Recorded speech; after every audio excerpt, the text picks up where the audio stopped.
They don't see it now.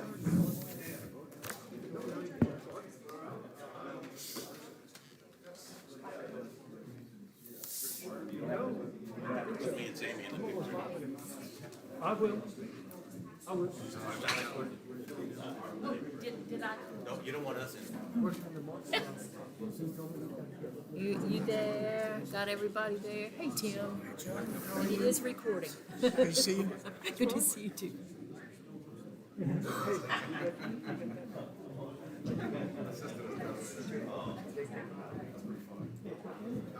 Hey, Chief. Hey, sir. You gonna mount it now or wait till you get up? Put it up now? It was that same time. But that was UAW.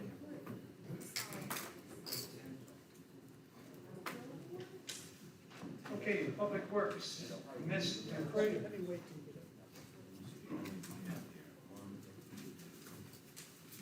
We don't have a quorum. That's good. We don't have a quorum. Okay, there's nothing, no action needed. You can go ahead and give your reports if you like. Okay, call to order the Public Works Committee. Only two of us here, myself and Brad Core. First off, we'll have Mr. Albert John, Public Works Director. Good afternoon. Good afternoon. We had two tractors go down today. My mechanic went out to see them this morning. So both of those tractors are out for service. Last Thursday, that's all I have on vehicles right now. Last Thursday, I had mosquito machines properly tested. So we're all good to go, waiting on mosquitoes to pop. I haven't seen the mosquito. I really haven't. Yeah, I mean, we're supposed to get rain through next week, and this temperatures are staying warm for a while, so it's not gonna be long. And that's all I have. On that note, mosquitoes, I've gotten some calls and I've gone out and rode around, and I'm gonna talk about it next in the street department, but if you'll notice, a lot of the ditches that were dug are holding water. And there's standing water in those ditches because the ditches were dug below the culvert. And I think it's gonna be a problem. People are concerned that now we have standing water in those ditches and mosquito season's coming, so be prepared. I don't think there's a fix to that, but, I'll tell you, one of the big indicators for me is the cemetery. Because that's where floodwater mosquitoes breed, like your Asian tiger mosquitoes. Because of the water in the plant holders and Yeah. stuff, so we have water here around. I was in the cemetery yesterday and not a bug, but they will pop, and like you say, those are gonna be problem areas.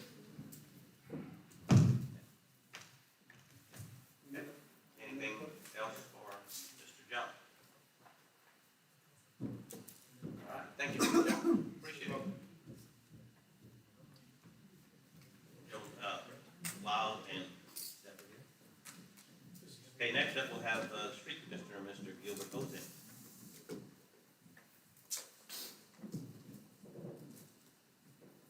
Good evening. Good evening.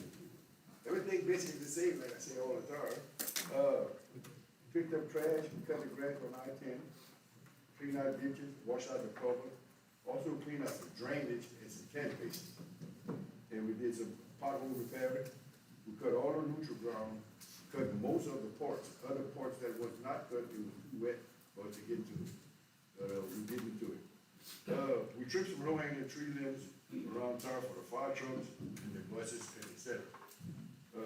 And we installed a cover under the new ordinance at 960 West 4th Street. Yes, sir. Yes, sir. Ms. Steph. What's the new one? You gonna charge them $1 for it? Have we, what's the new one? Right. So we went with the, you're going by the Abigail original. Yes. What other question? What's going on with the rocks around Crowley? Press your mic. Oh, sorry. constituents called me and tell me that they were told they can't get no rocks. Oh, One of them came straight from the mayor's office. They actually went in and he told them specifically they weren't getting none, and he was supposed to send you over there, today. I did go, but she was in Lake Charles. I mean, even though she was in Charles, you saw the area. Were you able to put rocks there? No, we didn't. Why was that? It's city right away, but Right. it's being caused by drivers that's driving up there. We're not causing that. Yeah, but I mean, you understand. It's not a parking lot per se. Yeah, but, you know, I think the understanding of public right of way is being diminished here. The city has the public right of way.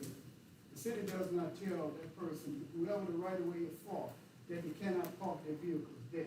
Oh, we didn't tell Oh, that. no, wait, let me finish. Okay, this, enough of this, and I'll probably get another right of way because it's smooth. Listen well. First of all, the city right of way is the city's right to go handle our utilities, okay? And I'm not expunging on you, I'm just saying, for the record. Just because they're parking there, it's still a city right of way. You follow where I'm going? Gotcha. Okay. Well, quite naturally, man, if you got, that's the only place that they can park their vehicles. So basically, the city maintains that area. Okay, we can't consequent nobody because they are parking 12, 15 cars, we can't do that. The fact of the matter is that it's the city right away and it has to be maintained, okay? So when they called me, I don't know if the rest of y'all got any calls with that, I have no idea. But the rocks are for the maintaining of the city right away. That has been there since I've been on this council. Unless this legislative body changed it, voted to change that, nobody gets rocks unless it's specific, reason. I don't know. But what I'm trying to say is this, man. I don't understand the fact of why there's no, I mean, I can't come up with a logical reason. Just because they park cars, and that's what they're supposed to do. They park, that's the reason why we have to maintain it, because if there's something going on, let's God forbid, that there's a utility crisis or something, we're gonna dig that area up. And we're gonna mess it up. I'm pretty sure y'all got complaints about, city doing work, and, I mean, it is what it is, you can rough it up. You gotta dig it up, you gotta dig the causes up or whatever. But we maintain the thing, we mess it up. Well, no, we ain't doing that. Okay, if you say so, okay, we ain't doing that. But what I'm trying to tell you is this, man. Unless this legislative body right here change the rules of, who gives rocks or what have you, there should not be a reason in the world, and because they park in cars there, we can't put rocks. That's the reason why we got the rocks, to maintain our area. So, I mean, hey, you know, do it as you will. I know that's, it's coming from your boss, which I have no problem with, but I'm just letting you know that that's a sentiment. I don't know about the rest of the districts, but in my district, that's a damn down sentiment right there. I'm just letting you know. Thank you.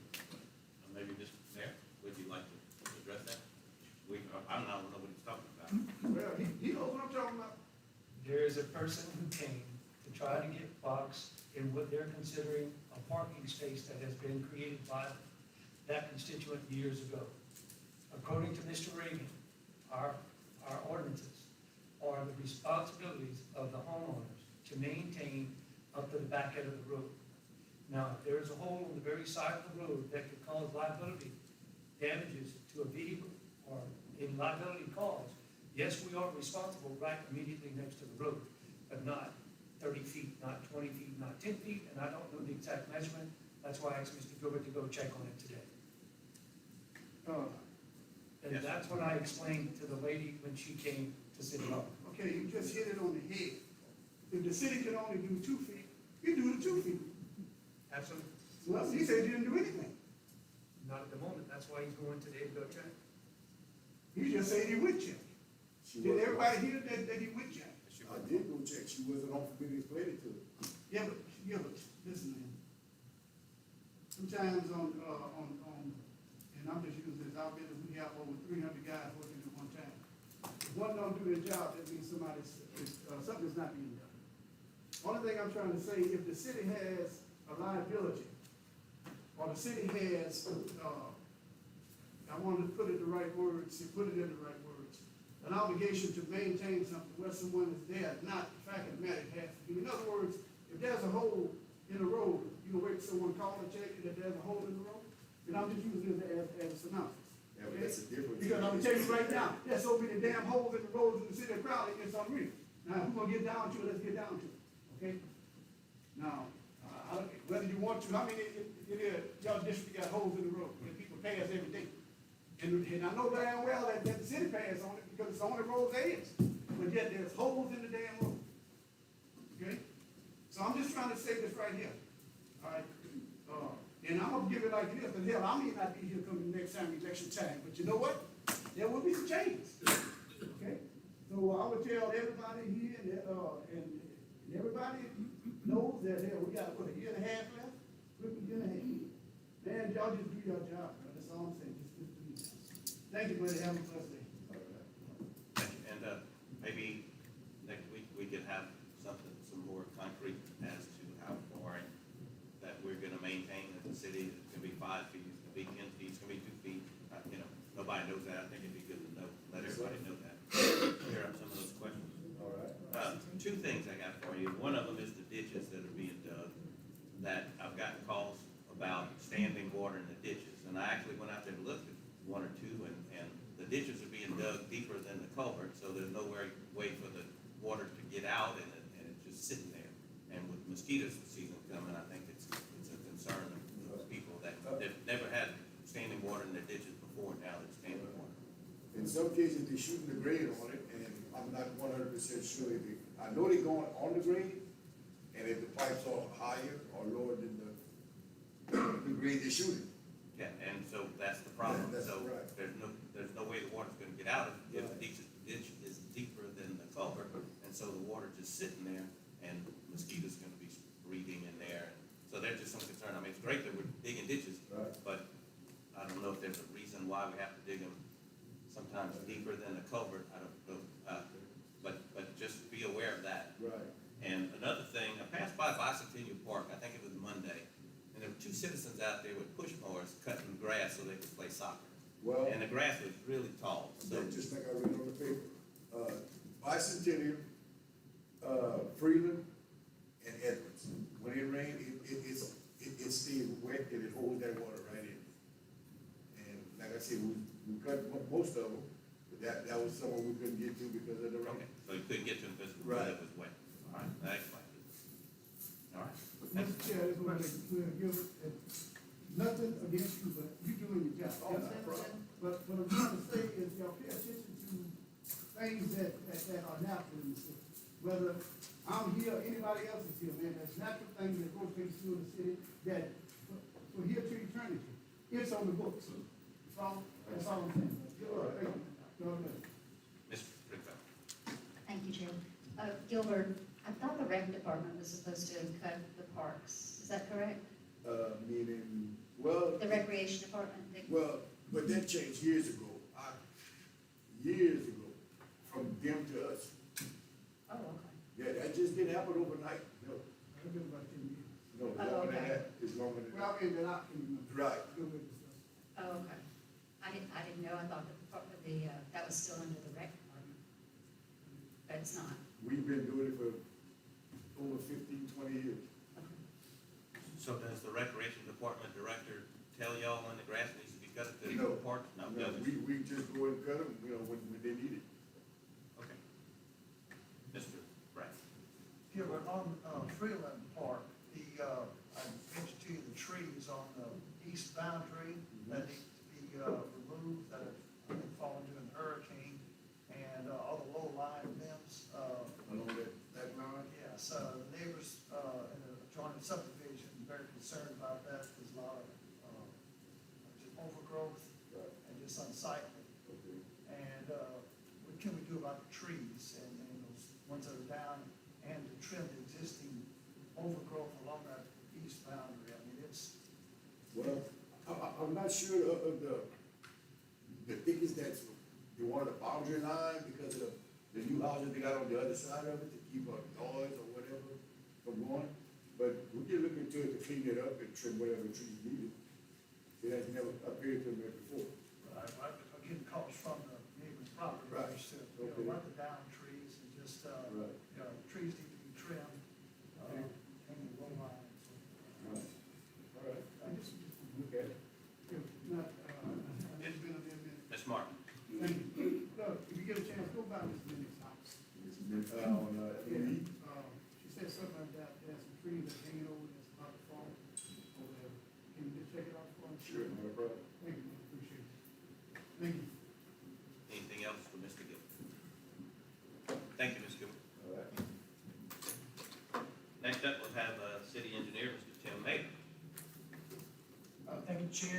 think you all have a copy of my written report.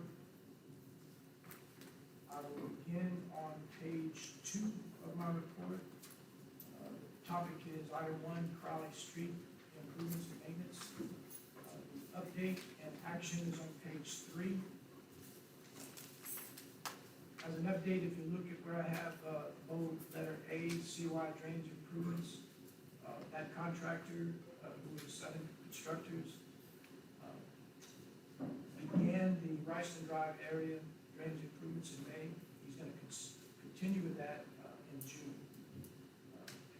Hopefully he'll be done with the Riceland Drive area end of June, maybe the beginning of July, and then they'll move on to I think the next area is the 15th, 16th Avenue E and Avenue E area. Partial payment number 11 is where you see the loan B. I don't have those numbers. We weren't able to get the figures from the contractor in time for the meeting, but I will provide those for you at the June regular monthly meeting. I would ask that you take the action to get it on the agenda. And I'll move it, Fred. Seconded by Mr. Snell. Discussion? All in favor? Opposed? Motion carried. Thank you for that. On page 4, where I have the bold letter F, citywide street improvements project, I will call your attention to attachment E, which is the divider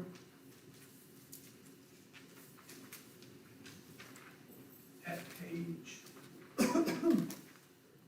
So if you look at that divider, you'll see that I've got a letter, and the letter has some attachments, a couple of pages of bid tabulations. I'll go through the letter, and then we'll look quickly at the bid tab. We received bids for the caption project and reviewed them, and based on our review, there were 3 bids received. We recommended that the City of Crowley enter into a contract with the low bidder, Glenn Leger Construction LLC, at the base bid price of $6,781,826.83.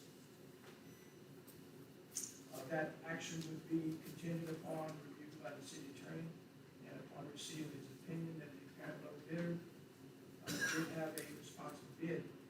The following information I wanted to take note: the apparent low bid is approximately $700,000 lower than our estimate going in. We got really good asphalt prices. The unit price for asphalt was $85. We've been, bracing ourselves for a long time for maybe as much as $90. So that $5 difference, $5 a ton difference makes up about $250 million between our estimate and the low bid. The next low bid, you turn your attention to the bid tab. If you look at page 2 of 2, the second page that looks like this, you'll see the bottom lines. Glenn Leger, $6,781,000, as I read. Prairie Construction was $7,900,000. Their unit price for asphalt was $99.50. There's about $1 billion difference right there. It's just the cost for furnishing and laying asphalt. And then the third bid, Elliott Construction, didn't look like he was that serious about it, $9,322,000. Our estimate going in was right at $775. Good bid. Sometimes when a bid is that much lower than our estimate, we might have concerns, but Glenn Leger has been around a long time. He works for the DOTD, good contractor. If he thinks he can do that project for that price, I believe we're glad that the price is well within the budget that we've fixed for the whole bond issue. So it would be in order at this time to make that award contingent upon review of the city attorney. I'll make that motion. So, I think it was a lot. Discussion, and I'll just say that the oil prices the way they've gone up and the gasoline prices the way they've gone up, I think we're lucky to get a lower bid than what we were expecting. So I'm pretty pleasantly surprised and pleased at that. We were too, and I think that we are fortunate that we were dealing with the type of material now that's not so, out of supply. But we were bracing ourselves for something greater than what we thought it would be, which is around 90. So it's a good bid. Mr. Cabell? Thank you. Tim, have you or do you see a need when you do this compare with potential extra costs would be on the job from contractor to contractor? Explain that to me. Like if they had to do T&M extra work, how they rate compared to the next guy? I did not make an evaluation. Any other discussion? Mr. Step, Mark? $700,000. It's a big difference. You say this company is a reputable company? Yes, sir, very good. That's 1.2 million. Yeah, looking at that. So Tim, you're gonna be in charge of the day-to-day monitoring, correct? Yes, sir. I'm making phone calls to you. Let me say that the second and third bids were far out of line. I would not compare this low bid to those two bids. I compare it to ours. I've seen it. In other words, just give a bid and let me know. Yeah, And I like to say sometimes a contractor will throw in a bid like that and he just hopes the other guys don't show up. Yeah, that's what I was about to say, just stick it on the wall and hope it stays. And, Okay, I'm and, satisfied with it, you know me monitoring, I'm good with it.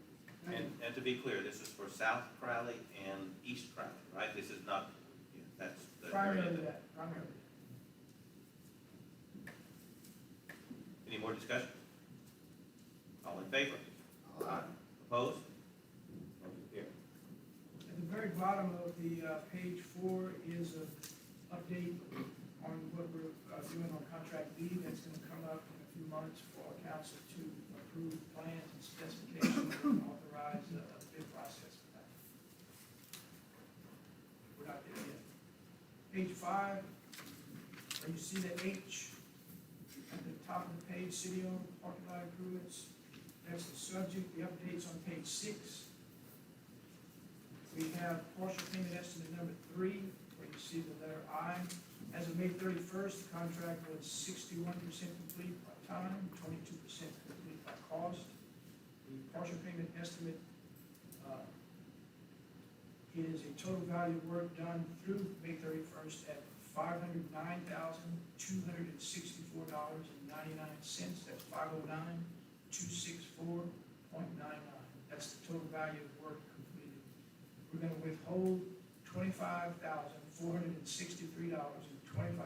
It's 25463.25 for labor and material needs. And so the total amount of partial payment estimate number 3 is $166,390.61. $166,390.61. I'll make that motion as read.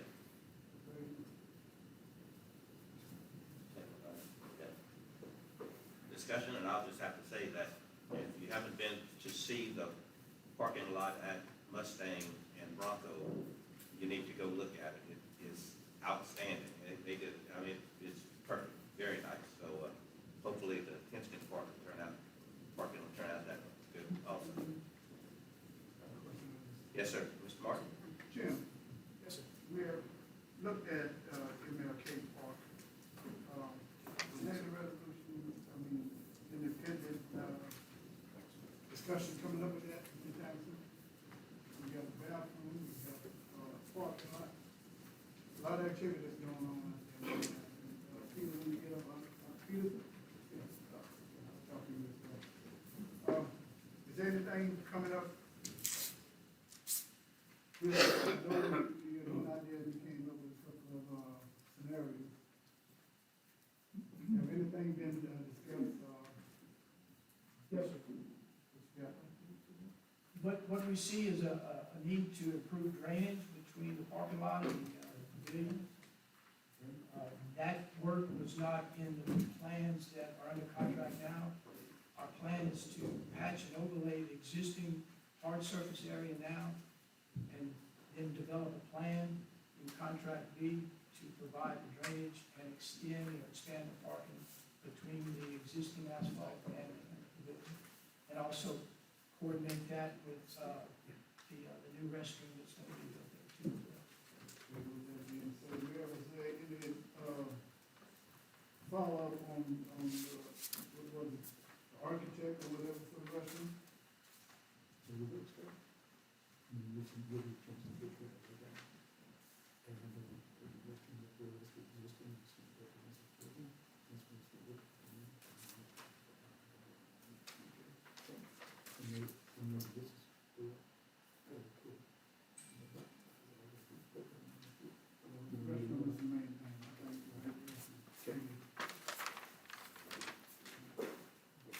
So I think we will do the things that you have in mind, but we're gonna delay it until we get past the point of, the restroom construction and are able to come up with a better drainage plan. Well, my thing is this, if the restrooms are up, drainage can come, I mean, it is what it is out there when it rains, and I think me and Peter had talked about maybe putting, a couple of yards of dirt basically where it is ponding at. And just get an idea, when it rains, go out there and see what the pond is, and just try to eliminate it, with mine, I'm about to run off. So whatever it takes for that, I'm fine with that, but the restroom is one of the main problems that we have right now, because you're starting to go out, and the good thing about it is, well, it is what it is, people are starting to come out now. Whether, timing or whatever, but they deserve something better than what they have right now. All right. Any other discussion? All in favor? Opposed? Next item on page 6 is item J, contracts for fiscal year 2021, 2022 materials purchases. I just handed out a resolution. I handed out 2 resolutions. You'll be looking for the one that has, in bold, fiscal year 2021, 2022 materials contract. This is the same resolution that we, present twice a year to come up with bids, for materials, the type of materials the city uses all year long, rock, pipe, those kinds of things. So it'd be in order for you to authorize us to prepare the specs and advertise for bids, so that all that's done before, August, and you will award the contracts in August, and they'll be in effect for fiscal year 21-22, beginning September 1st. Motion by Mr. Fogelman, seconded by Mr. Ford. Discussion? All in favor? Opposed? Motion carries. Next, item at K on page 6 is the, contract for fiscal year 2021-2022 labor and equipment general construction work. You remember, we took bids, and I'm noting it here in writing so that you can contemplate it between now and next week. Bids were taken in August of 2020, and the contract was awarded for labor and equipment work between September 1, 2020 and February 28, 2021. That bid we got was very, very good. It was $1,700 a day. The next 3 bids were more than twice that. One of them was right at $3,500. Didn't we do a year on that because it was such a good deal that we went ahead and did for the whole year? It was an annual thing instead of the 6 months? You extended it for 6 months. You extended it until, August, the end of August 2021. And what I'm asking you to do is be what you want, which is to extend it another 6 months. Right. So the resolution you have in front of you, it sets up the reason why we're extending it as opposed to advertising. And it's pretty much the same wording that I gave you last December to extend it to this August. The contractor has agreed to hold that price, $1,700 per day. So we don't see any reason to risk getting a higher price, all at the cost of processing another bill.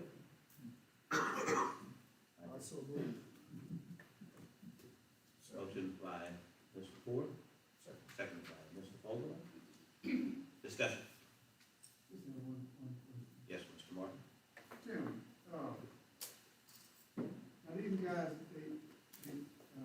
what all they gonna be doing? I mean, just for, you guys understand, what all will they be doing with this contract? They do, drainage, mostly drainage, construction that's, difficult for your city crews to do. It might involve cutting the street. It might be a longer, project than your crews have time for.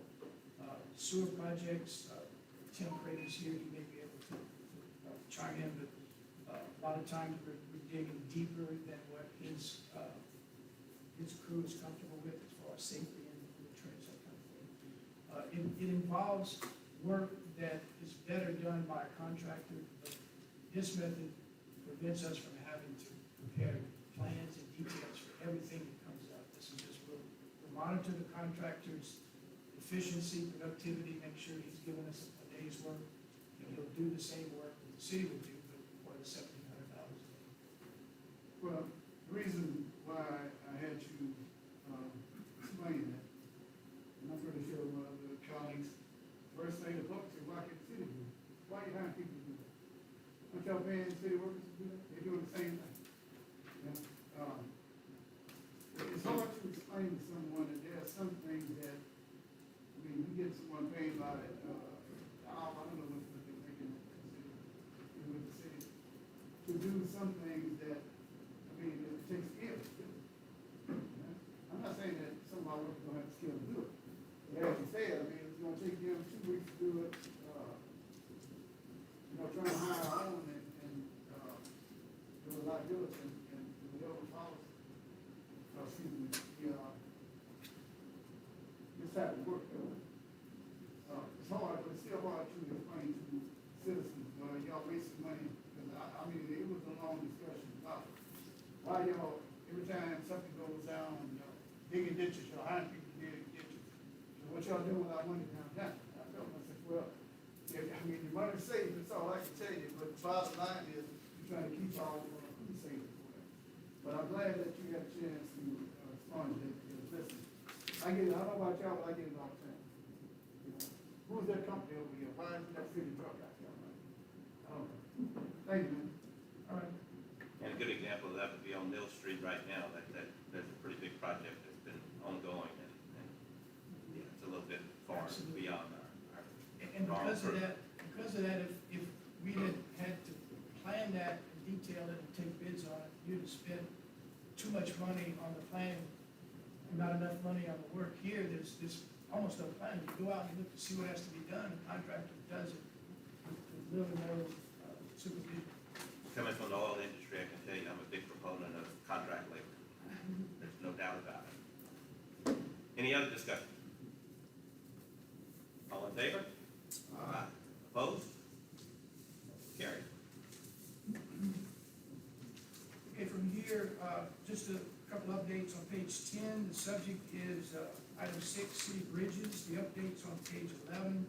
I just want to call to your attention a foreshadowing, if I can use that word, that the Avenue G bridge at the north ditch, that bridge is going to be removed and replaced with a box culvert. That's in the contract that the Southern Constructors has now. Getting very close to the time when that bridge is going to be removed. We'll go through the process of media releases, that kind of thing, but be looking for that to happen within the next month. That bridge will probably be removed. That's Avenue G Bridge, near 14th Street.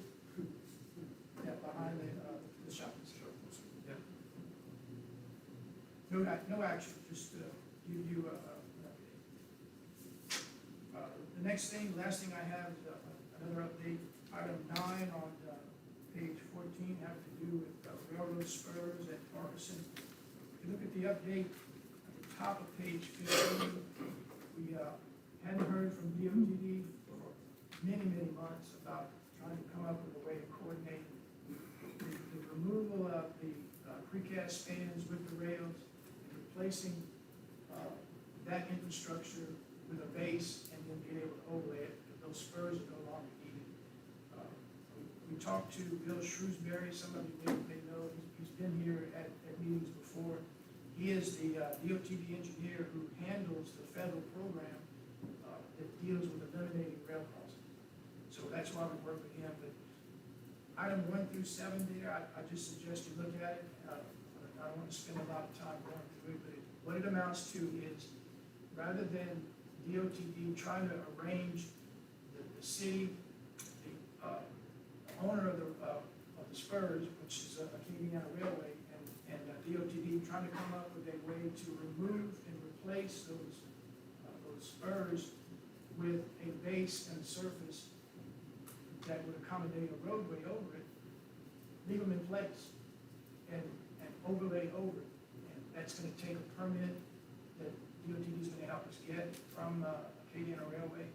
It will save tens of thousands of dollars to do that way. The only concern we would have, and as a way to mitigate it, is reflective cracking if you leave the concrete slabs underneath and the rails. But we will use a structural fabric, and what we'll do that's gonna really be nice is we're gonna take the flat spots out of traffic grade and have a continuous slope. And that's gonna mean we're gonna have thicker asphalt, which will also help out, eliminate the reflective cracking problem. So this is just an update. All of this we would take care of in contract B, which we're in planning stages now. And that's just for your information. That's all I have for the engineer's report. Mr. Martin? Yeah. Yes, sir. I mean, it's a main artery now, talking about, budget. When that train is there, it becomes non-existent. That's the main artery now. You got sheriff department over there, you got, health unit, you have, school, trade school and everything else. Is there any way that they can probably come up with some type of schedule that, to post, okay, at certain times, the road gonna be blocked? Because they have, I don't know what it is, or why they do it, man, they might be 3 rail cars from crossing across, they stop. And they block the traffic. They just stop. Wait, hey man, push up a little bit more, it's like, now this far as I can go, I'm like, come on, bro. But, I mean, face it, it's a main artery now. But it's a main artery. Is there any way that we could, talk to these people and find out what's going on? Sure. I mean, think about it. If something happened, and you ought to be something happened at that trade school, and, I mean, you know what's going on in the world right now. They want chaos, all they gotta do is shut down that track and shut down Capitol Drive, and it's done deal. You can't get out of here, I don't care, unless you got a phone. So, I'm thinking that might be, I'm sorry, I'm hoping, I'm pretty sure we have people in the audience that try to get to the schools or what have you, and got blocked up, and that's your lunch break.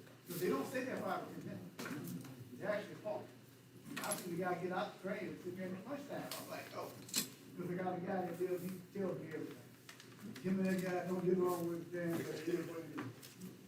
But anyway, that's somehow, man, I think we need to at least let the public know at a certain time, this, I don't know if they're going on schedule or what. I don't know, how's the train run? Anybody know how the train runs? Because it's never long enough where it blocks Highway 90 and it. Something we can park in the middle.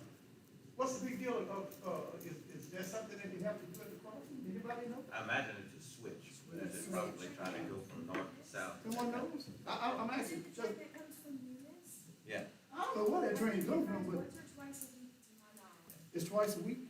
Once or twice, I'm not sure, maybe when we do. Is there any specific reason that you know that they have to block the road? I Could have they just? no idea, I don't even know who runs that train. I didn't know it comes from Eunice. Okay, well, but I'm just saying, I'm pretty sure y'all across there and they got caught. Everybody done that. So I'm thinking if we would know something, that's why I know you got a lot on your plate, but if you could find out something and post that, I mean, that'd be fantastic. At least everybody will know at a certain time, don't go down Hutchinson because the train is gonna be there. Thank you. Mrs. Stringfellow? Thank you, Chad. Tim, so we're gonna be nice enough to just help the railroad out with that problem and just pave over. Are they gonna give us anything back in return?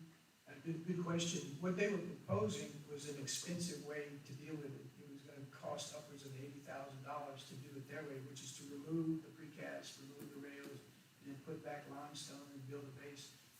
They wanted the city to share in that at 20%. So the city was gonna have to put up probably somewhere between $15,000 and $20,000 if they were gonna go along with that arrangement between DOTD, the railroad, as designed by the railroad.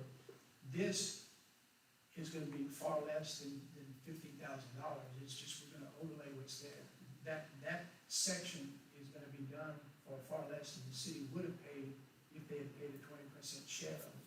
So getting them to do it this way is kind of, we're being rewarded by being able to spend far less and get the rail removed and have a smoother ride over the BNSF south of the tracks. To answer your question directly, I don't think they will participate in that, and probably because it's not so expensive that it warrants putting together an agreement to do that. And hopefully maybe we can do that at Miller Stadium also, just overlay that track and go all the way to the road. Yeah, there's a spur there that's active, and I think there's one that's inactive. So you can deal with Acadiana Railway on that one. Anything else? That's all I have. Thank you. Any other legal actions or items come before the Public Works Committee? Then the committee recess. Thank you. Next is Utility Committee, Mr. Vernon Martin. Utility Committee, order, we have a quorum. Thank you. Let's see, first, we got Tim, Tim Green, wastewater. How you doing, Mr.? Good afternoon. During the month of May, we had 135 Louisiana one call locate requests, plus an additional 54 that were updated for us to locate. We had 38 work order requests, which ranged from sewer stop-ups, main line stop-ups, repair and installation of cleanouts, etc. Using our truck, things of that sort. During the month, we had 2 rain events, which resulted in us having to pull 4 pumps from lift stations. One of the 4 could not be, they were all cleaned out. One of them had a sheared shaft. We had to send that one out to the shop, and we're still waiting on the repair costs for that. During the 2 rain events, one from May 9th through the 14th, at the wastewater plant, we recorded 8.3 inches of rain, which from the city sent us close to 37 million gallons of water. Then the 24th, the 17th to the 24th, we had another 6.5 inches recorded at the plant. That had, from the city, 47 million gallons of water. For the month of May, the 31 days, we had 113 million gallons come to the plant. Of that, 84.9 were from those 14 days of rain. On a normal dry period, we're looking at 25 million gallons coming to us. So, with the additional water, we have a lot of additional costs, electricity, more chances that the pumps go down or become clogged. So, those things we need to take into consideration as it happens. Other than that, everything as of right now is, the generators have been checked. We know we don't like the H word being said, but we are in the season. I think we've had one by the wayside, the second compression is off on the west side, west coast, so hopefully they stay further south than we want. We don't want them this way. Tim, Yes, sir. I know you just mentioned the electrical costs to run the plant. Number trivia to Tim Nader. Remember when we first started getting information about that, we had talked about having solar power? The first started. We had first pump, it hadn't even been connected to it.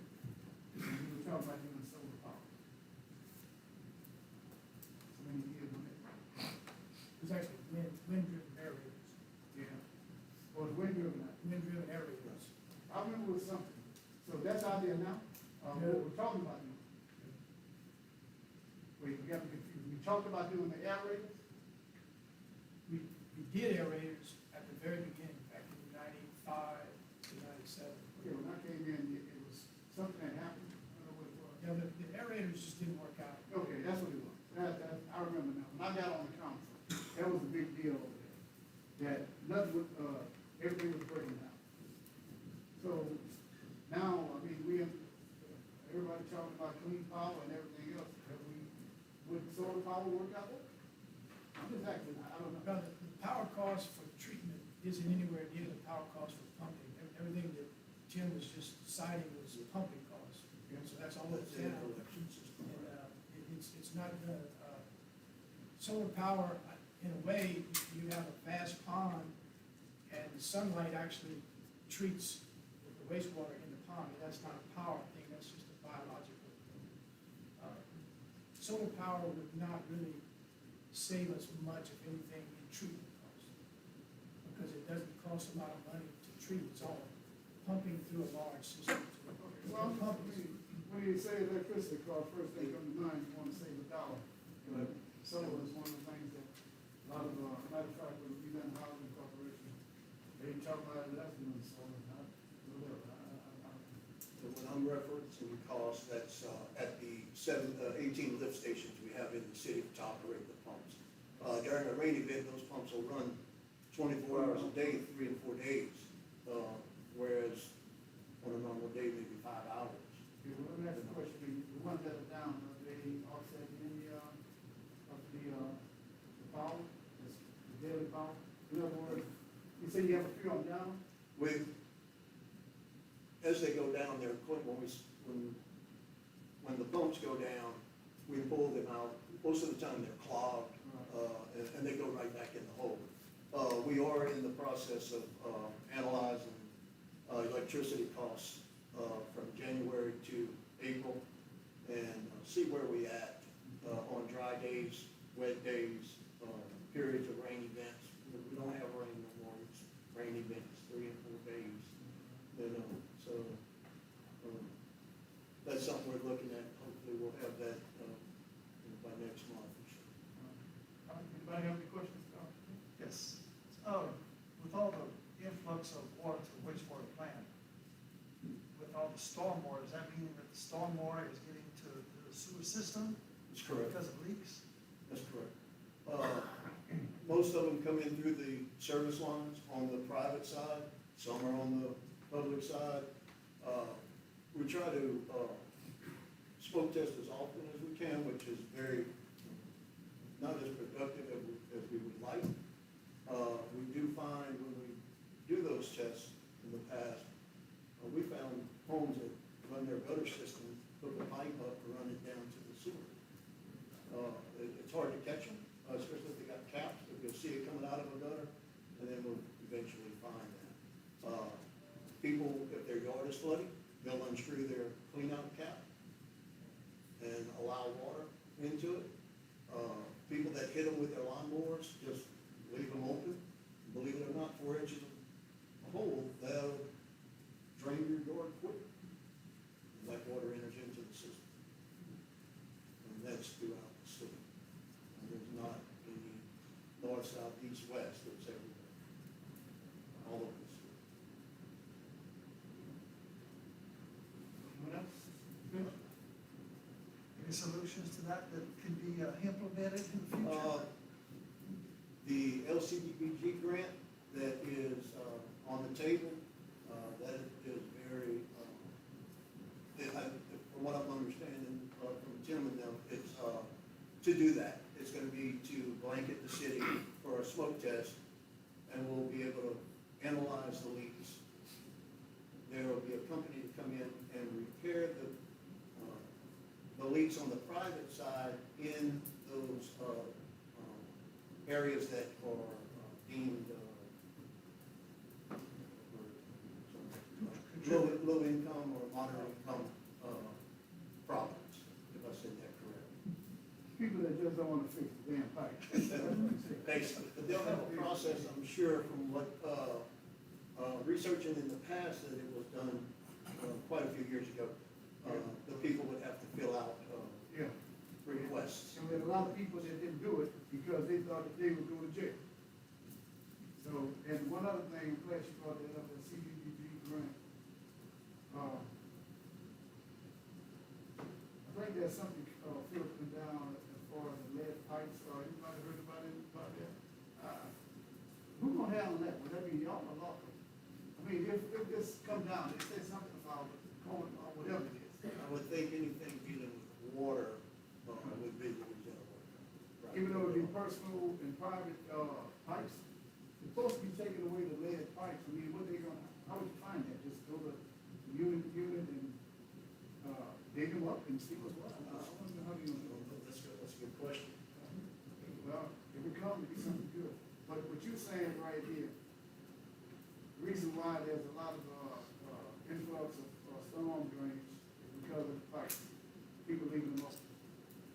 For the most part, I would think, yes. You know what, that's where I don't know if y'all be able to put that or what have you, but I think if people would just call the city and let them know that, I mean, to the point, I mean, you hit it with your lawnmower, okay? Call the city and let them know that, look, I accidentally hit it, you know, what. That is correct, we will go out there and put a new cap. They wouldn't even have to, just call us with the address, we'll go inspect it, we'll put a new cap. I'm thinking like, a lot of people, they just say, the hell with it, you know? It's in the way, I'm gonna cut it down. I had that told me, I'm just gonna take it. You're right, they actually go get a hacksaw and cut it down. Bring it below dirt, they'll be leaving there. I said, okay. All right, thank you. Anybody else have anything? You got a question? All right, Thank God bless them. Tell everyone. Thank you. Anything else to come before you, Joe? All right, okay. That's it. I'll just listen. All right, Jim Bailey, your show. Okay, my report for utility begins on page 16. I've got some action items, but just quickly on page 18. Item B is an update on the commuter replacement project, where we are now in the plan stage. Item C, page 18, I'm sorry. Yeah, page 18, the B is commuter replacement project. C is where we stand right now on the UV system replacement project that is in our future, near future, probably more than distant future. Action item would be on page 19. Yeah, before you leave off of that, man, and I know it's redundant, can you explain to the listening audience, whatever, what a community is? Because I've been asked that question, I can tell people, I think it's something that's like, what is a community? Commuter is a very high-powered grinder. It's gonna take bricks and 2x4s and blue jeans and anything that comes in that would ordinarily clog the pump. It shreds it up before it gets to the pump so the pump can handle it.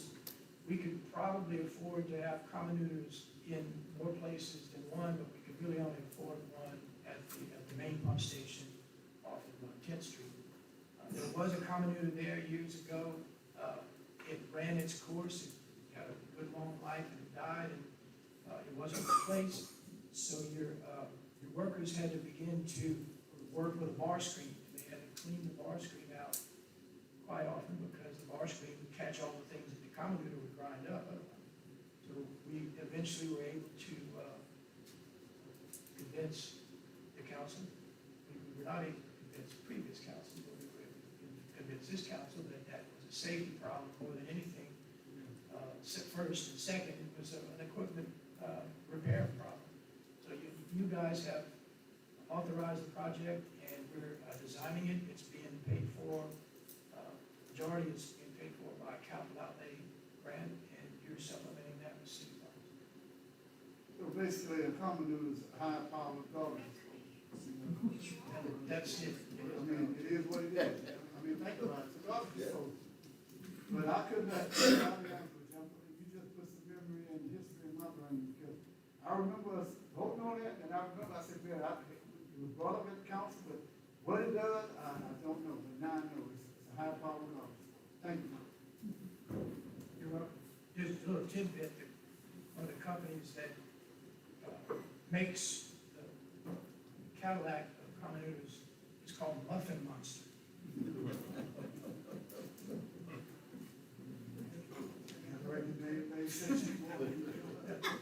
We can adjourn on that now. Like I said, it is what it is. Okay, page 19 is an item that I do have some action. That is, interestingly enough, the LCDBG project that Tim just mentioned. I reported to you last month that the governor had informed the mayor in mid-April, that the Crowley's $1.6 million grant for the smoke testing and repair of sewer system citywide was approved, so you have that grant. There are things that we need to do to move forward with the grant. I call your attention to something that I mentioned before as well, and I would ask you to look very carefully at what I have there in red and yellow, at the bottom of page 19, at the top of page 20. It's a lot to absorb, but basically it ties in with your sewer user fee. And LRWA is going to be required by all grantees of sewage grants to have LRWA do an analysis of the sewer user fee. And that sewer user fee analysis is going to have to show that every city that gets a sewer grant is maintaining what they call a sustainability factor of 1.1. We will be presenting this, as your ordinance requires us to do, to the special review committee between now and July. And then we're going to issue to the council before the July meeting a certificate of the city clerk, city engineer, and the city CPA to tell you what that LRWA study reveals and what your user fee should be in order to maintain the 1.1 sustainability factor. We are going forward. Sorry? If I may, I was there when some of this stuff was discussed. Let me tell you something, you get a chance, you see John Spassky, Representative Spassky, you shake that man's hand. We got a fight up there, y'all, we got a bulldog. I told the guy, they said, well, that guy's almost 6'9", and John, I said, John will hit him in his knee, I'll take him down. But if y'all get a chance, I mean, this guy is working, he is a total representative of our area, I just wanna drop that in. And what Tim is saying right there, listen, what that does, that takes away our raising fees and lowering fees, right, Tim? State will mandate what should and should not be charged, right? No. They're not, how does that work? Well, if you want the grant, then you will be regulated this way, but if. Well, that's what I'm saying, if you get the grant, that's what I'm talking about. I hope we get the grant. Are we planning not to get the grant? You have the grant, and we're actually proceeding with it. We got some resolutions today that allow us to proceed. But I'm letting you know way ahead of time that by October 25th, according to LCDBG office, any city that has this sewage grant is going to have in place sewer user fees that support a 1.1 sustainability factor as determined by Louisiana Rural Water Association. And you can share with them that we did the workshop just the other day, and that was done by the LCDBG. Yeah, LCDBG is very strict about making sure that local officials know what's going on, and they require that this workshop be attended by the mayors. Every mayor that got a grant had to tune into this Zoom, or maybe it was a team meeting. Every mayor that got a grant, whether it was water, sewer, streets, had to be in on that meeting, and they were posted as being in, and they made sure that the mayor stayed in, they have their ways, so that engineers aren't driving what's going on in that city, that the mayors know what's going on and how the grant is going to be applied and all the regulations that come with it. And the LRWA, and I think you said that, will be required on our behalf to fulfill that obligation in making the study for us. Yeah, LRWA has been partnered with LCDBG to do these studies. And your ordinance made us start the process in April anyway. So what we did, knowing this was coming, we engaged LRWA already. We're way ahead of the other cities. LRWA has already begun their study, and have the results in July. Kim, sorry about it. Oh, that's okay, thank you, Chair. What other cities were on that call, Mayor, do you know, like some of the other cities? Yes, I can tell you Abbeville, Karen Crow. I'm just trying to remember the one that I saw, Rain. Yeah. Rain has the same type of project, the smoke test. I mean, there were a number of other ones, but right offhand, I remember seeing those mayors, you know, see their picture. Most of them all have to be in the rural area. So, Kim? Yeah, listen to all this, I think we should authorize the mayor to get appraisals on the sewer system and possibly sell the sewer system. If, you know, we should explore, at least explore that option, instead of, you know, us raising fees again and doing whatever. And that's coming from the Public Service Commissioner who talked to me and talked to you and probably talked to several different people on here. That was his recommendation, so I think that's something we really, really should consider. Well, with that being, are you finished with your comment? Yeah. All right. With that being said, Mike had brought, comment that I had made, and I told him, I said, well, I mean, I was using that as in the business world. If your business, every time you make payroll, you gotta go into your personal, pocket, it's time to sell a business. You know, when you hemorrhaging money, it's time for it to go. You know what I'm saying? If your car burning more oil and gas, it's time for it to go. So, I'm glad you brought that up. Matter of fact, there's an interest.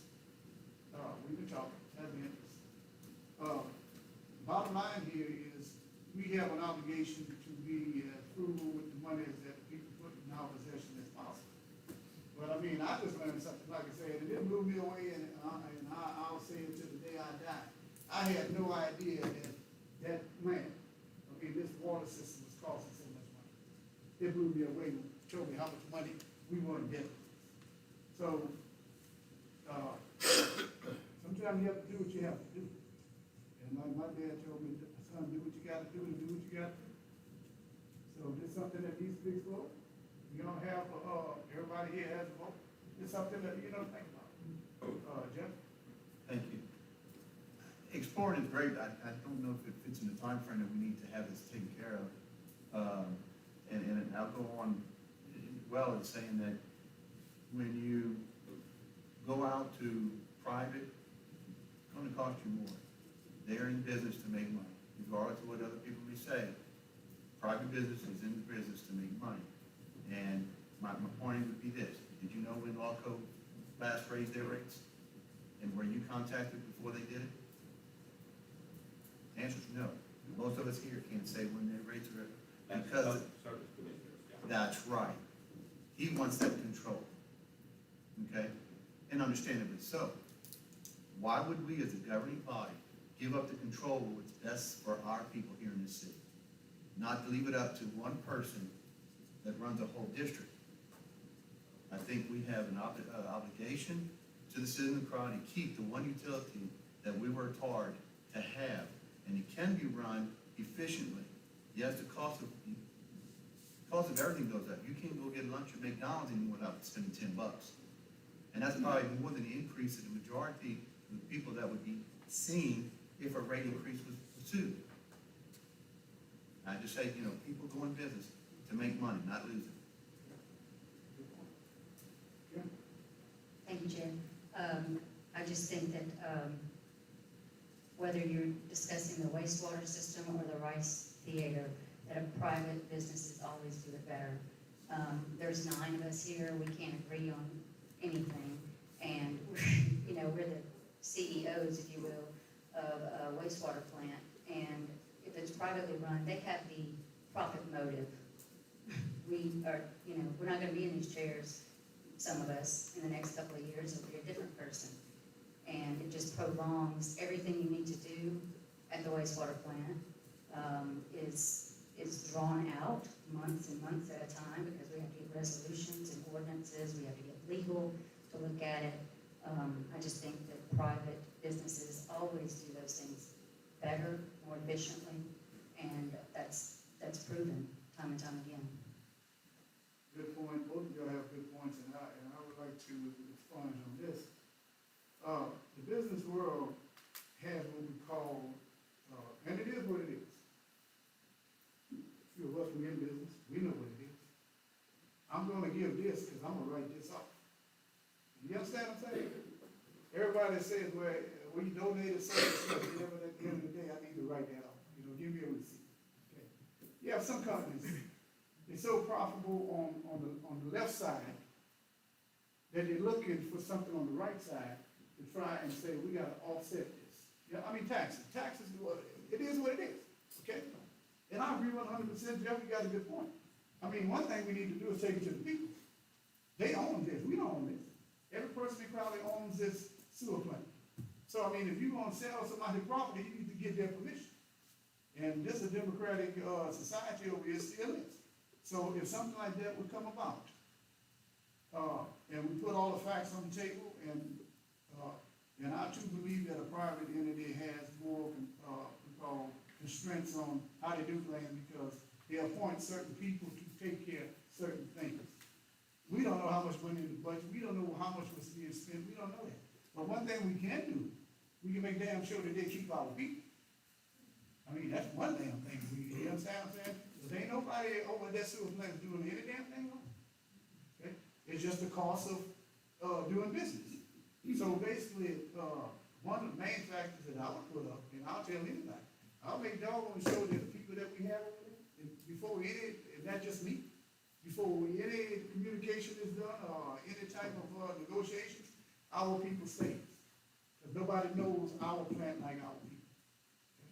So that's a little bargaining chip right there. But at the end of the day, there's a sewer plant. It does what it does. But at the end of the day, like I said, if there's a company can come in and say, hey man, I can take it off your hands, and with a little tweak in here and a little tweak in there, I can save the city money or whatever it may be. Well, as the elected body, we have a judiciary responsibility to look at it. We can't just tell them, no, man, no, we keep it. But it's costing you $10 and you only have $12 left in the bank. So just a little FYI. Well, I think it would probably be pretty attractive to somebody, because the sewer user fee or utility fund made $450,000 last year, and we have $1.7 something million in that utility fund. So to me, that's pretty good business. I would take it. And to be clear, they cannot increase the rate unless it's approved by the public service. And I think that they probably know a little bit more about that stuff than we do.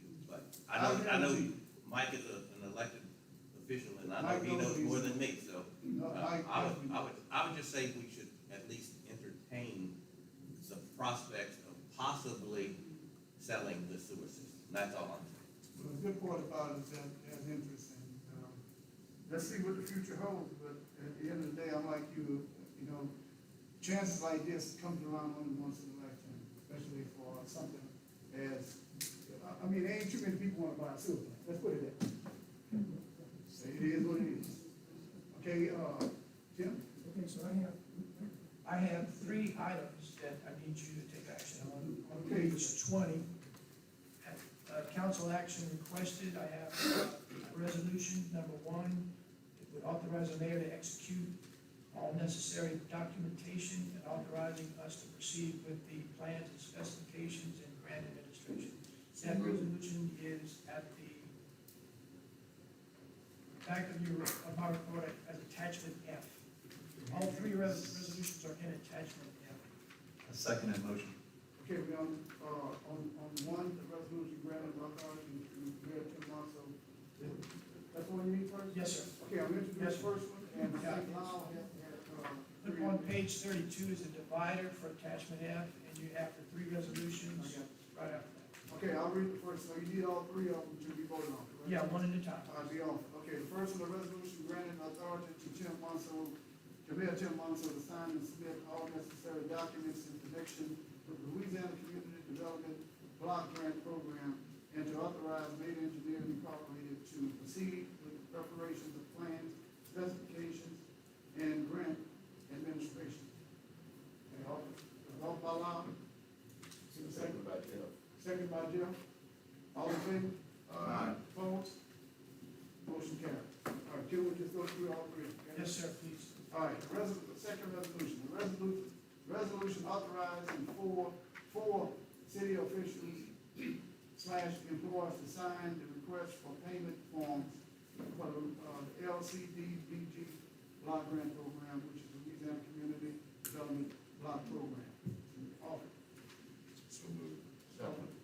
Offered by Lau, second by Myron. All in favor? Aye. Opposed, have the same right? Byron can't second. He's not on, I'm sorry, he's not on. Okay. Sorry. Okay. Number 3, Well, the second, by Sandy, okay. All in favor? Aye. Opposed? Motion carried. All right, let's see, number 3, the third resolution. A resolution establishing a separate, non-interest bearing checking account for the Louisiana Community Development Block Grant, CDBG, program. Okay, do we have to specify a certain bank, or is this gonna be done, not at this time. not at this time? Okay, can we get one off? Offered by Law, Second. second by Jeff. All in favor? Aye. Opposed, have the same right? Have a bank account? It says the bank account. That's why I asked the question, because I think that should be noted, that it is the bank account. So, Tim, is that part of, you need to be part of this resolution? It doesn't have to be decided in this resolution. Okay, but is it, I'm asking the question because they witnessed the same thing that I witnessed. It can be changed next week. Yeah, you can add it for next It'll just be offered next week. Well, you know what, in the sense of transparency, I would like for the citizens to know where that bank account is. I think that's something that we owe them, okay? So with that being said, move with the understanding that the bank, whichever bank will be added to the original, resolution. Would that be fair? Yes, sir. All right, all in favor? Aye. Opposed, have the same right? Motion carried. All right, that concludes the action items. I do have an update on where we stand. I mentioned it already, where we stand on the development of the user fee. That is item 12 at E on page 20. I have all the history, and the update on that item is on page 22 at the top of the page. But no action at this time. And that concludes my utility engineer report. Okay, anything else come before you fill this time, about the audience, any questions? Read on recess, thank you. Thank you all. Next is Recreation Committee. Mr. Stevens is not here. Mr. Fraser? Thank you, Mayor. I'd like to call, convene the Recreation Committee. Everyone is present, except Mr. Freeland. First off, we'll hear from Recreation Director, Mr. Peter Kirsch. Good evening. The youth baseball, softball season is winding down. It'll wrap up in the next 2 weeks. All-star play will begin afterwards and go through the end of July as teams advance. We've hosted 4 tournaments out of 5 weekends for the month of May, and we averaged 50 teams for those 4 tournaments, in each of those 4 tournaments. On Saturday, May 22nd, we had the busiest day as far as people in the park. We estimated over 3,000 people that visited the park on Mill Street just on that Saturday alone. So far in concessions for the month of April, this is gross, not net. We did $59,124 in concession sales in April and $79,146 for the month of May. That's a 2-month total of $138,270 in concession sales. On top of that, we generated another $15,000, give or take, in field rental revenue on top of that. The field rental revenue comes directly from us having turf. Before that, we could not charge field rental just to try to attract the 4 or 5 tournaments we hosted before. This past weekend, we also had 4 teams that visited from Houston, Texas. Also, in the month of May, we had Jones Community College from Meridian, Mississippi, who came to practice and work out at our facility because they were playing in the softball tournament at LSUE. So the word is out regionally, not just statewide. Everything is going well, as expected, but we do have some challenges that we're facing, and we recognize that going into it, and I wanted to bring those up. The biggest issue that we're having right now, and from what I'm hearing on the street, is we're not alone in this, is concession labor. We employ 24 young ladies to help run our concessions for tournaments and during the week activities, and we jump for joy if we can get 8 to commit for a weekend. So with that being said, I'd also like to thank Ms. Tamara Thornton and Ms. Valerie Myers from City Hall, who heeded our call when we called for help one weekend, and they came and jumped in and helped work concessions with us on their weekend off. I'm very, very grateful for all the ones who come to help and do what we need them to do. Restrooms at Mill Street Complex. As you heard me say, on the 22nd, we had over 3,000 visitors that came to visit that park that day. Right now, in the facility, we have 7 women's restroom stalls total. We have 3 men's restroom stalls and 4 urinals to serve 3,000 people. We've alleviated that problem right now by renting a restroom trailer. It's a temporary fix, but it gives us 6 additional women's stalls and 6 additional men's stalls and urinals to kind of help relieve the patrons. No pun intended. Yeah, yes.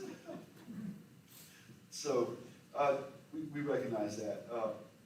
Parking, it's going great, but it's still, I mean, when you have 3,000 people visiting, and then we had spoke about that coming into this. And the main thing that is while it is frustrating to some, people do see and appreciate the progress. As Mr. Clinton said, the Mustang parking lot, we went from roughly 40 spots to right at 100 or 105 spots just in that one area. They did start this past week on the Henskins side of the facility, and I can't wait to see, just to get some organization. I know some of you have passed through on the weekends and see, just kind of get in where you fit in, and it's just, it's chaos. Controlled chaos, but chaos nonetheless. And so, yes, we do have some hurdles, but they were expected hurdles, and this is exactly what I wanted people to see, is that we recognize that, and they see the plan to move forward on that. So going into Martin Luther King, I see Mr. Martin is looking at the rendition for the restrooms. I did contact SLCC to see if they would be willing to take on lighting the park project as part of their lineman curriculum, and we could supply the materials instead of going with the full cost of an electrician. It's just an alternative way of trying to get this project done. I'm waiting to hear back from them, and hopefully by next week I'll have something for council, the full council, as far as word goes on that. Anybody else has any ideas with that, please, I'm all ears. Also, the Martin Luther King Center is back to a full staff with Mr. Shane Garrett returning to his post after the COVID layoffs. And I'd like to also thank Mr. Brinsfeld, the street department, and the Crowley Fire Department for coming to help trying to clean up and wash out a lot of the debris, dust, and mud that are just still part of the construction process going out there. And I think that's about it. If there's any questions, I'll take them at this time. Yes, sir, Mr. Morgan. What's the timeline? Now, this right here, this rendition that you have right here. To be quite honest with you, I'm looking at it, and it just came to me how this is going to be. Which is, believe it or not, I mean, I have no problem with it whatsoever. But now I'm looking at it where it's going to be at the tail end of what's there now. At first, we were talking about doing it as, in addition to the back, correct? We were talking about the back of the building being the, where the restroom would have been. Facing south. Yeah, that'd be the south side. Okay. I mean, look, listen, man, whatever it takes I'm good with it, Darren, I hope you get a chance to ask one, but if I may just make this last comment. You just used something right there, and I'm glad it was brought up, because a lot of people just don't realize when you have a certain amount of people, and that's the first thing they want to know. First thing that they want to know is where's the restaurant. And I'm going to ask this Peter until this thing is built. I don't know if the council, if we have to amend budget or whatever it may be. So Shane is back to work, and I thank you for that, because believe me, they was asking for it. And I told him, I said, look, that's out of my control, you know, you gotta skip the other part and go to the folk. I'm just not. But, we have to find a way to, just like you put the trailer out there, I'm not concerned about the trailer, okay? What I am asking, and I hope the council feels the same way, that maybe that we can,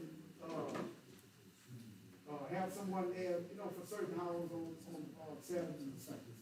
You know, just have the restrooms open, not, no playing in the gyms or anything like that. And you know what really, it's kind of crazy right now, but since that rendition is there, what about the third bed, or putting a door right there that leads into the facility? In other words, you have to clean the restroom anyway. And I think it'd be a lot easier for someone to lock it up from the inside.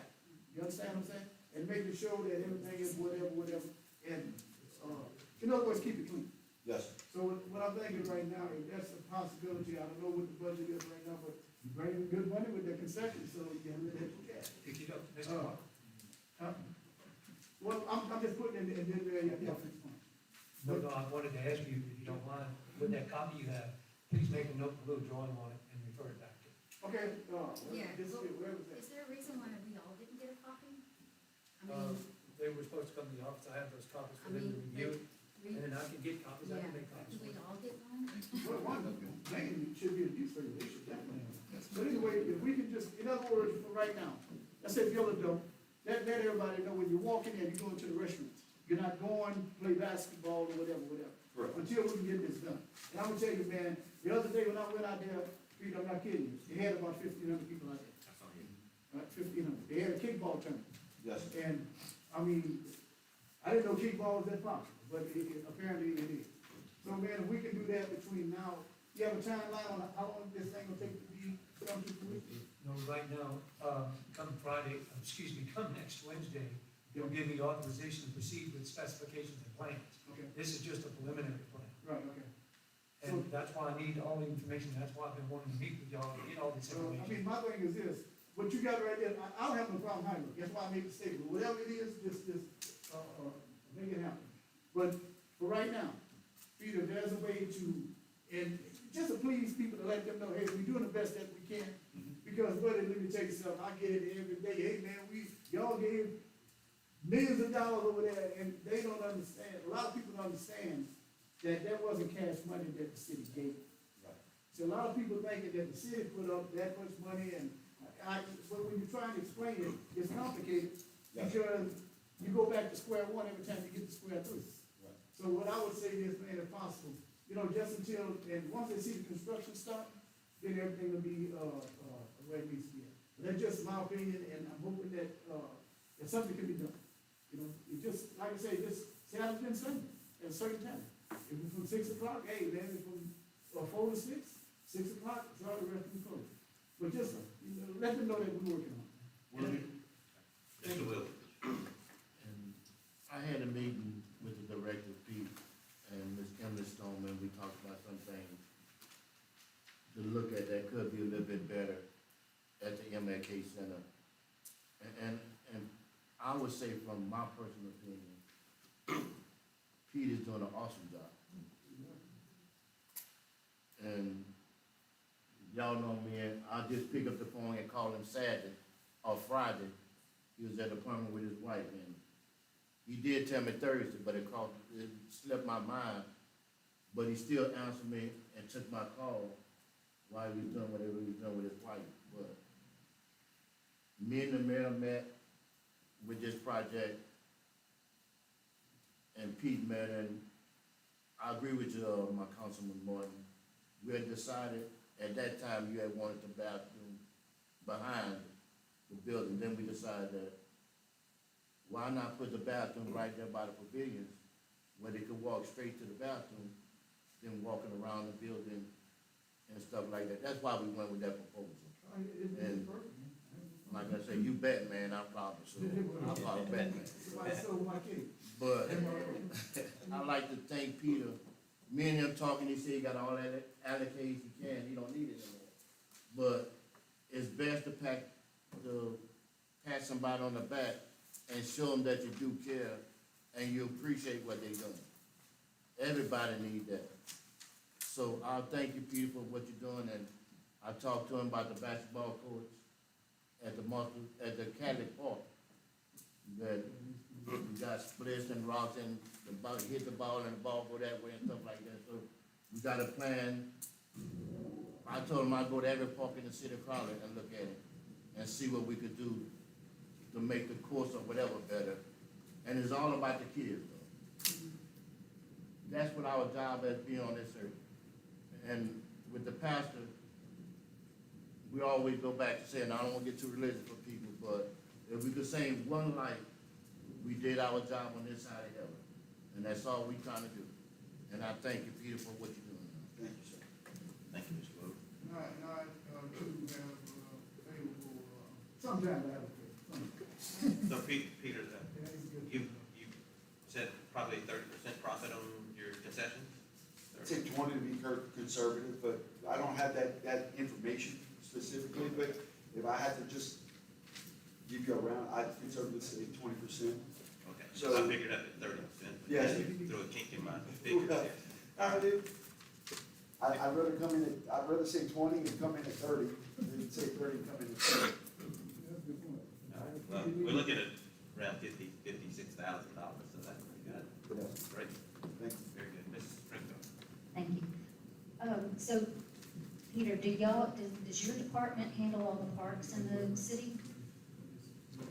To a degree. If it's playground equipment or sports equipment, that's us. If it's grounds, it's street. Okay. That's the best explanation I can. Okay. Anything else? Mr. Kirk? All right, thank you, Peter. Thank you. very much.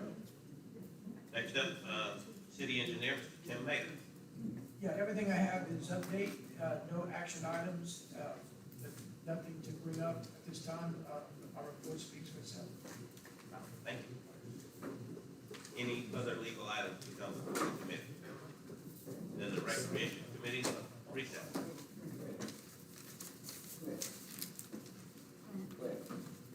Oh, I'm sorry, Yeah. reconvene. I know you're talking about the Instant Park, y'all starting on that now. And I know next door they park 18 wheelers right next to that park. Do y'all make any provisions where they can't pass on the parking? I'm sorry, I didn't hear you.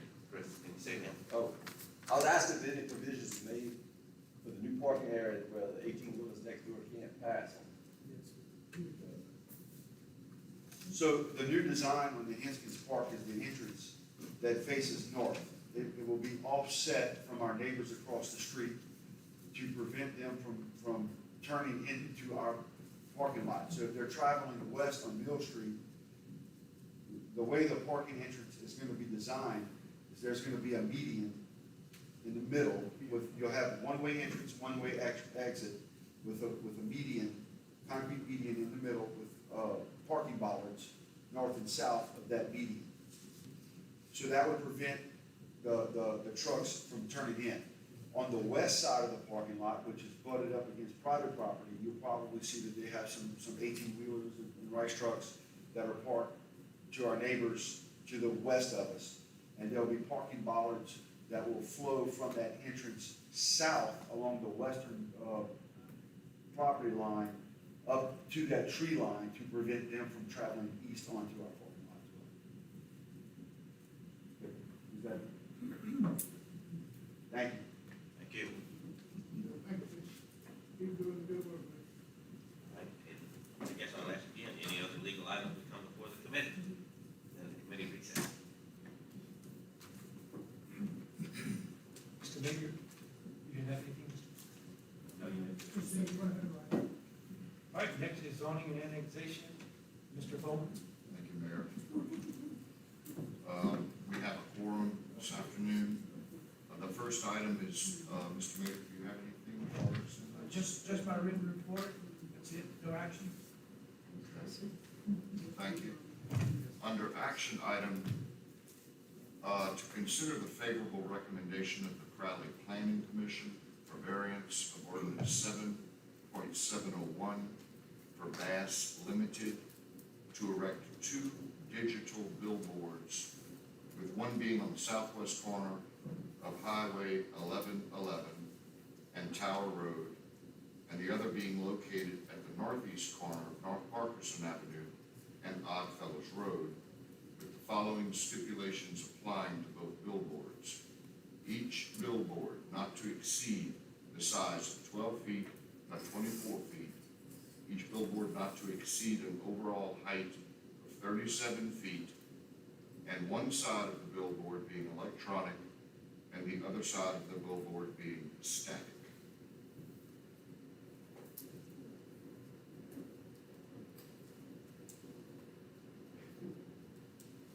I'll offer it, but I'm trying. So basically, they go up to 12 feet by 24 feet? I didn't know that. 12 feet by 24 feet. Is anybody here from Bass? Because I don't know who asked that this be put back on the agenda. Mr. Chairman.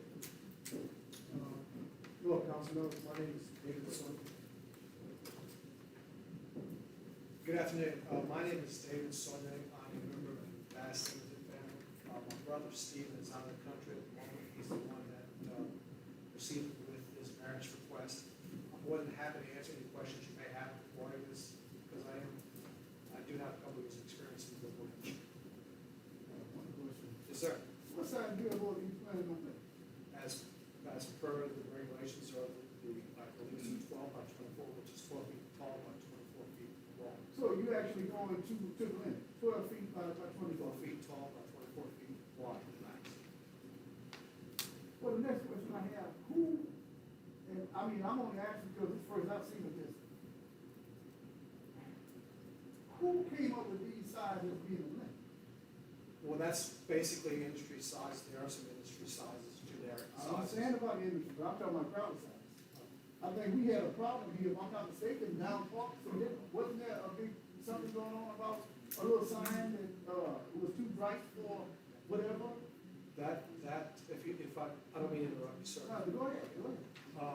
The billboard brands that we use, basically, that's kind of old technology, a lot of, forgive me for saying this, the less expensive visual signs don't have the, public consideration, what they call step down.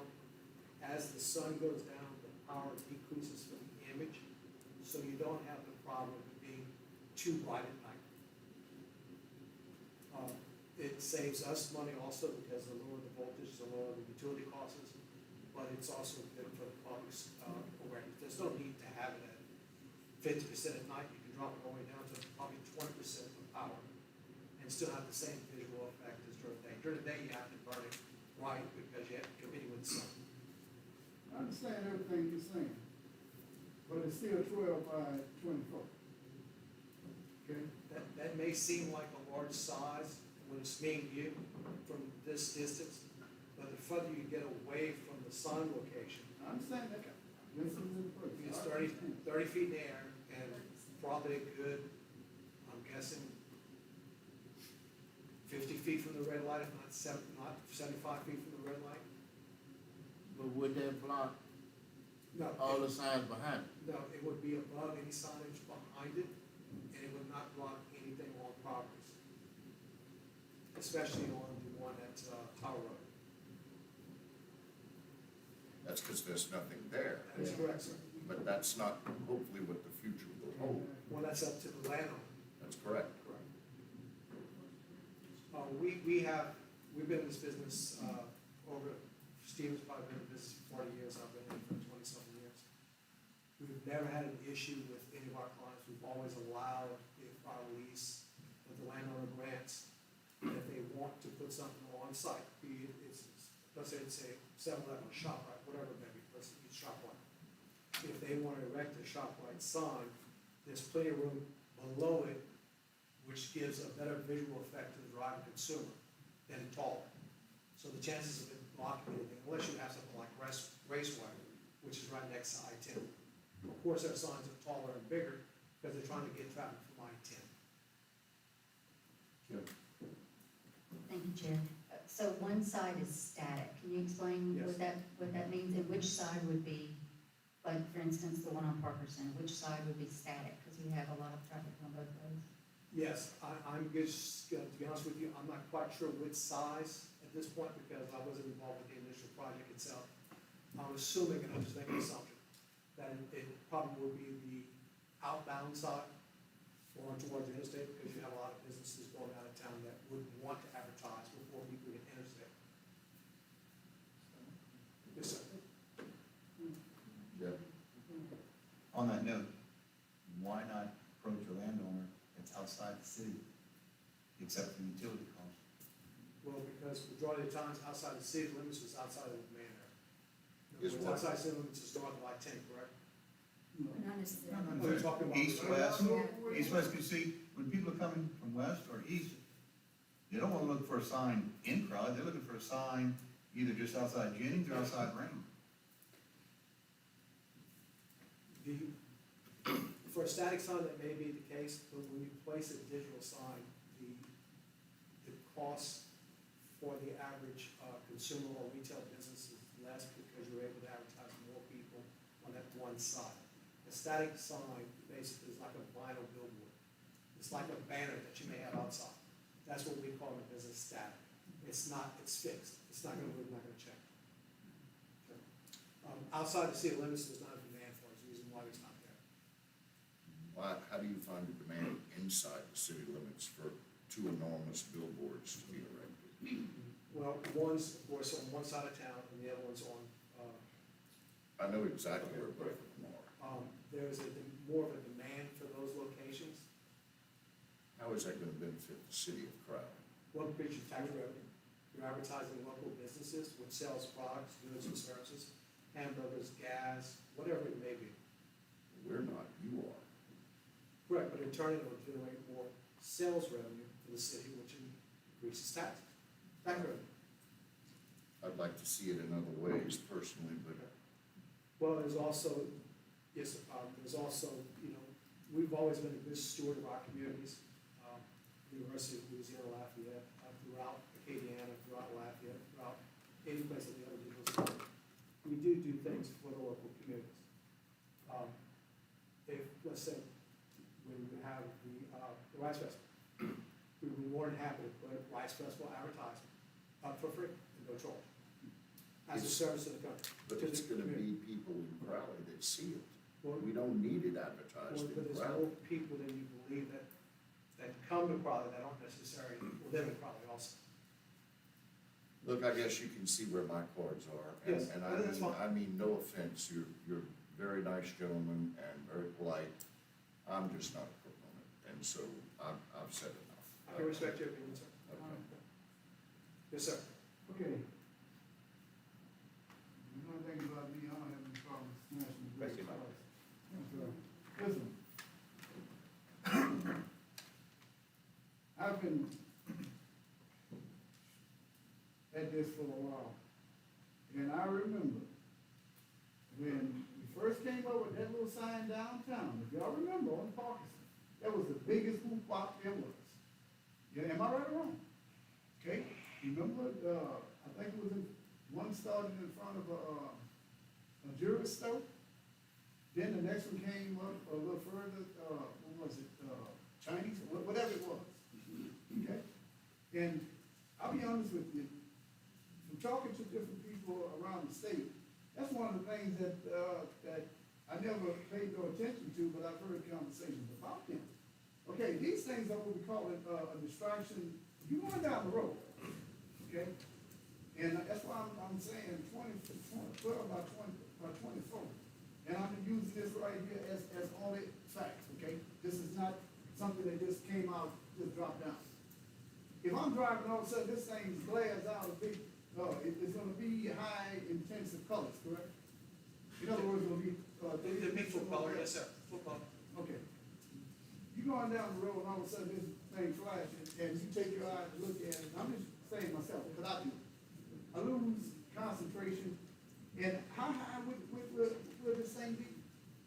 Well, if I recall, the 37 feet. 37 feet is the, if I recall, is the maximum or higher. So you take 12 feet from that, so the bottom of it would be 25, 25 feet, so basically looking at that right there with a little with limit. the very bottom of it.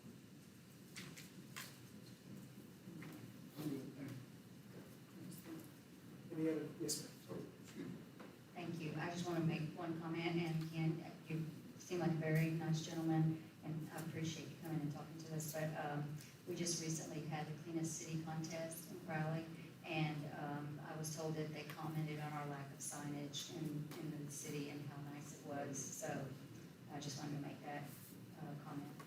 Well, I appreciate that, and Lafayette has won several Queen City contests, and there's digital signs in Lafayette, digital signs on all the dealership properties. And I hate, and I'm not,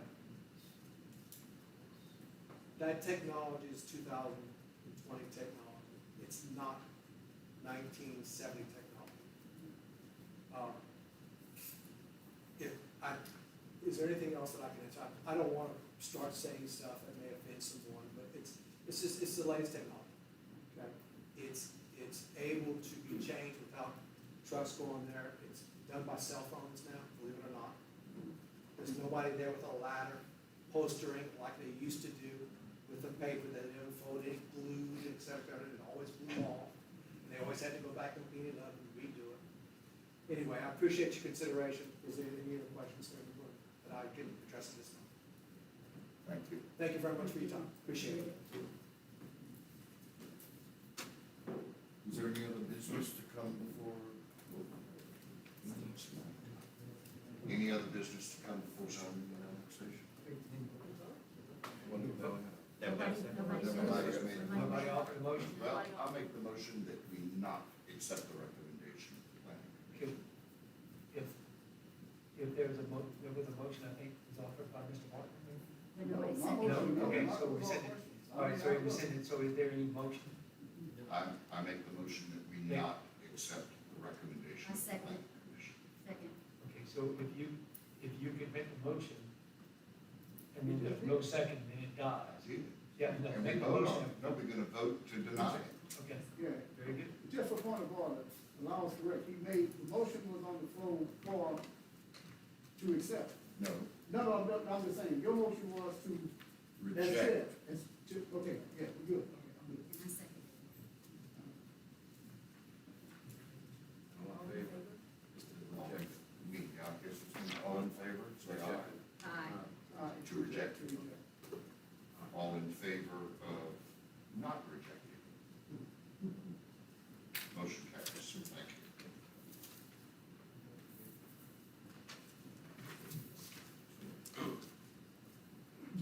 If there's nothing else to come before zoning and annexation, we will recess. Thank you. Next is public safety, Mr. Court. Thank you, Mayor. I can call to order the Public Safety Committee. We have a quorum present, but all members here, except Stephen Primo. On the reports, I will ask the Police Chief Broussard to give his report. Thank you, Mr. Chairman. In the month of May, Crowley Police responded to 878 calls for service. Included in this number was 1 homicide by shooting, 12 attempted homicide or illegal use of weapon calls, 5 aggravated batteries, 7 domestic abuse battery calls, 134 disturbances, 3 carnal knowledge of a juvenile cases, 1 first-degree rape, 2 home invasions, 2 simple robberies, 37 theft, 3 calls of unauthorized entry of an inhabited dwelling, and 6 attempted or completed suicides. Our narcotics division has done 2 search warrants on residences in the month of May on known houses where illegal narcotics are being used. 74 citations were written by our officers just for traffic in the month of May in the city. Ted had a total of 59 citations. Of the 74, some of those in addition were for motorized bicycles, either failure of helmets or failure of lights or failure to stop at stop signs. We have 4 officers at present on sick leave and 3 who have resigned. The final dispatcher position was filled as of this morning. And before I finish, I'd like to indulge, if you would, Mr. Chair, for Mr. Luke Dupre to come up with a special announcement. Sure. Okay. Dupre? Well, we got time on, no. This is a 4 o'clock meeting, so I couldn't change before work, I'd rather be in my shorts. Just really quickly, Detective Temple and I have been working on a possible grant that the city may be eligible for. It is a juvenile justice grant from the National DOJ. It's the Office of Juvenile Justice Programs. They have different grants to address juvenile crime and also community policing involving children and juveniles in the community. They have a couple of different programs that they offer. They come in and do trainings with officers. They come in and they can do assessments of your community and say, here's what you need, here's what you need to be looking at.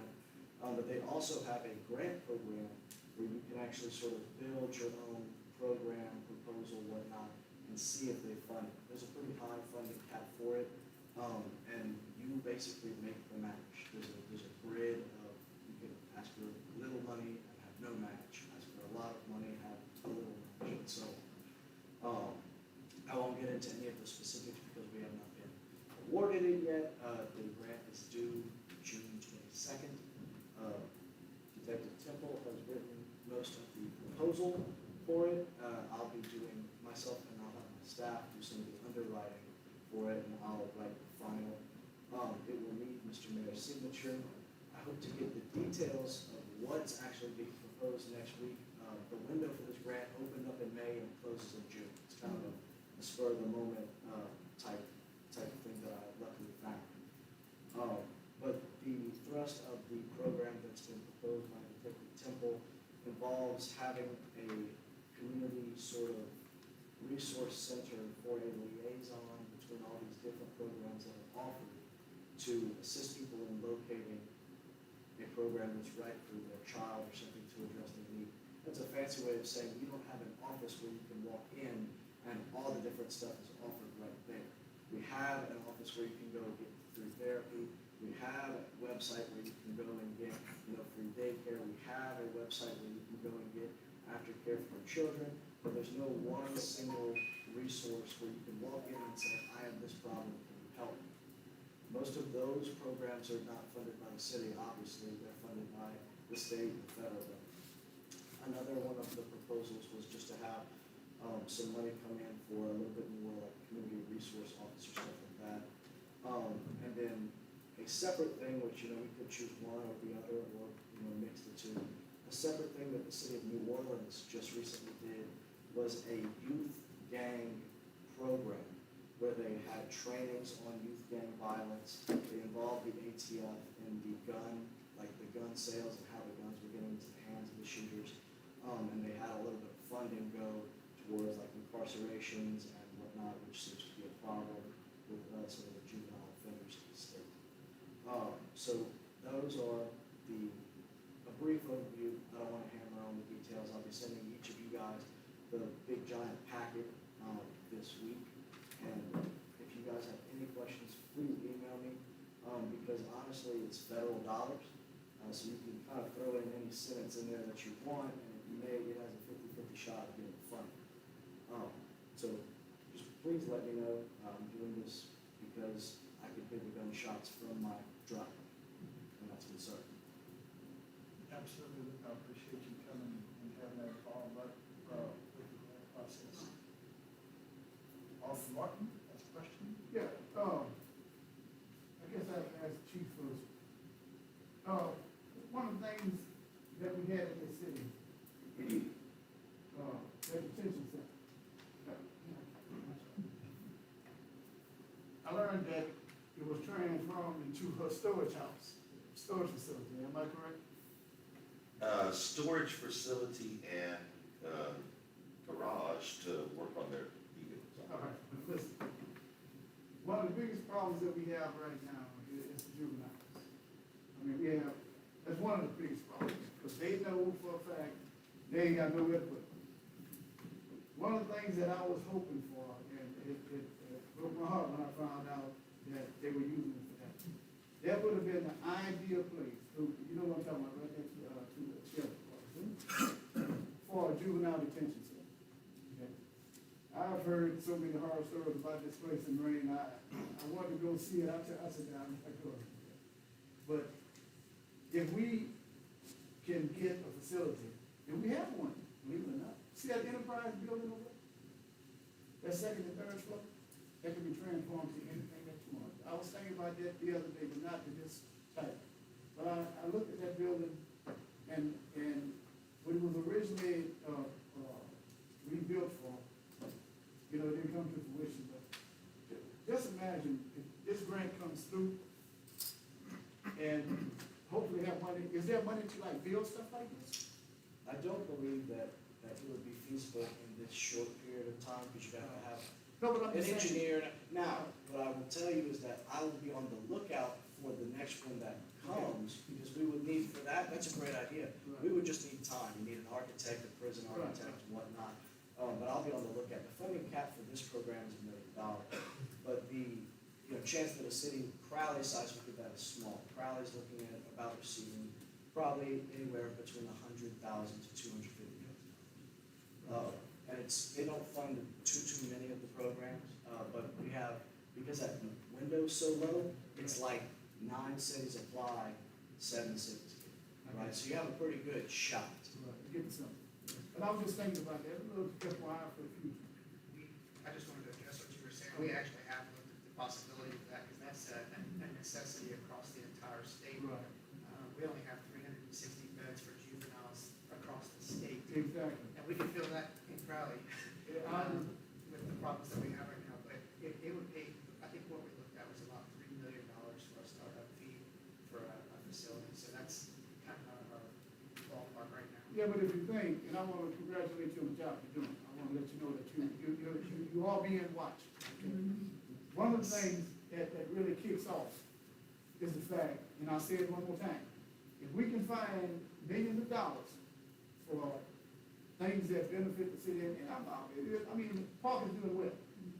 But when you can take care, and I got, I'm gonna call it like it is. If what's going on with these problems with the juveniles, that's gonna back off what's going on across the track. People, I understood when I first heard about it, the guy was getting his food or whatever, got shot, whatever it might have been, I didn't get to the details of it. I read it in the paper, okay? But the bottom line here is this: if we don't put a cap on what's happening right now, as far as the low side, everything on the high side is that people don't start coming down. Because the word is, man, you go to Crowley, you're gonna get shot. I'm just saying, it is what it is, talking around, but I'm saying. So if we can get something to basically not only put the juveniles in a secure place, but also teach them.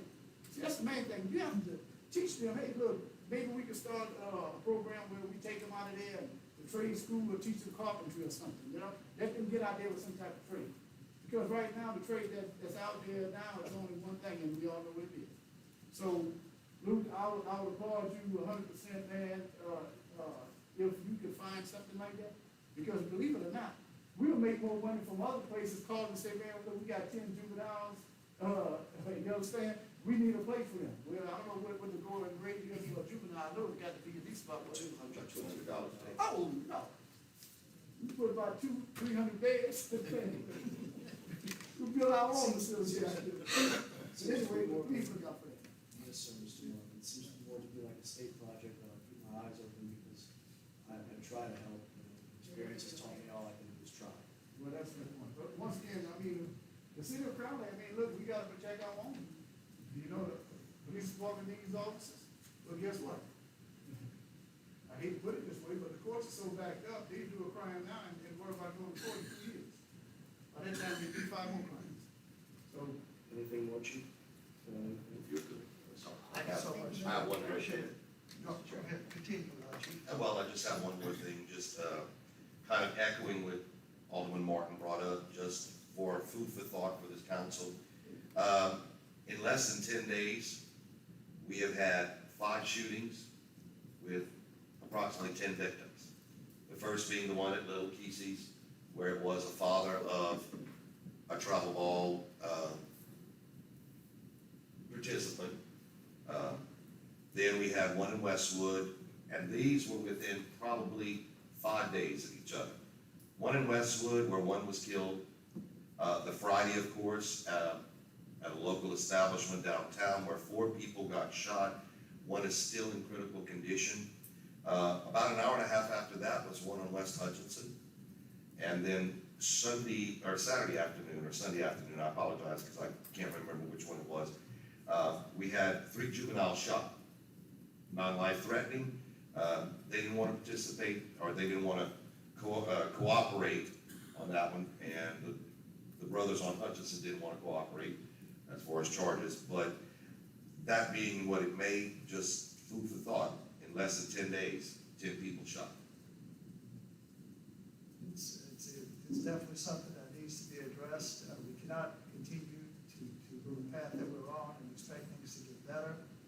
We have the multi-million-dollar recreational facility with a campground that's being developed, plans for, and we've got to secure all of those facilities with proper police protection throughout the city.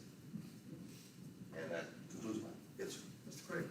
I just understand that there was a meeting last night, you and Jeff and the mayor and I think Troy, I don't know who else was there, but was this a topic of discussion? And can you share some of that with the council? That, you know, 'cause, I mean, we're concerned about it too. We did have a meeting to talk about budgeting items for the coming year. The mayor was involved, Mr. Bell has looked at the numbers to see what can be done to increase funding at the police department.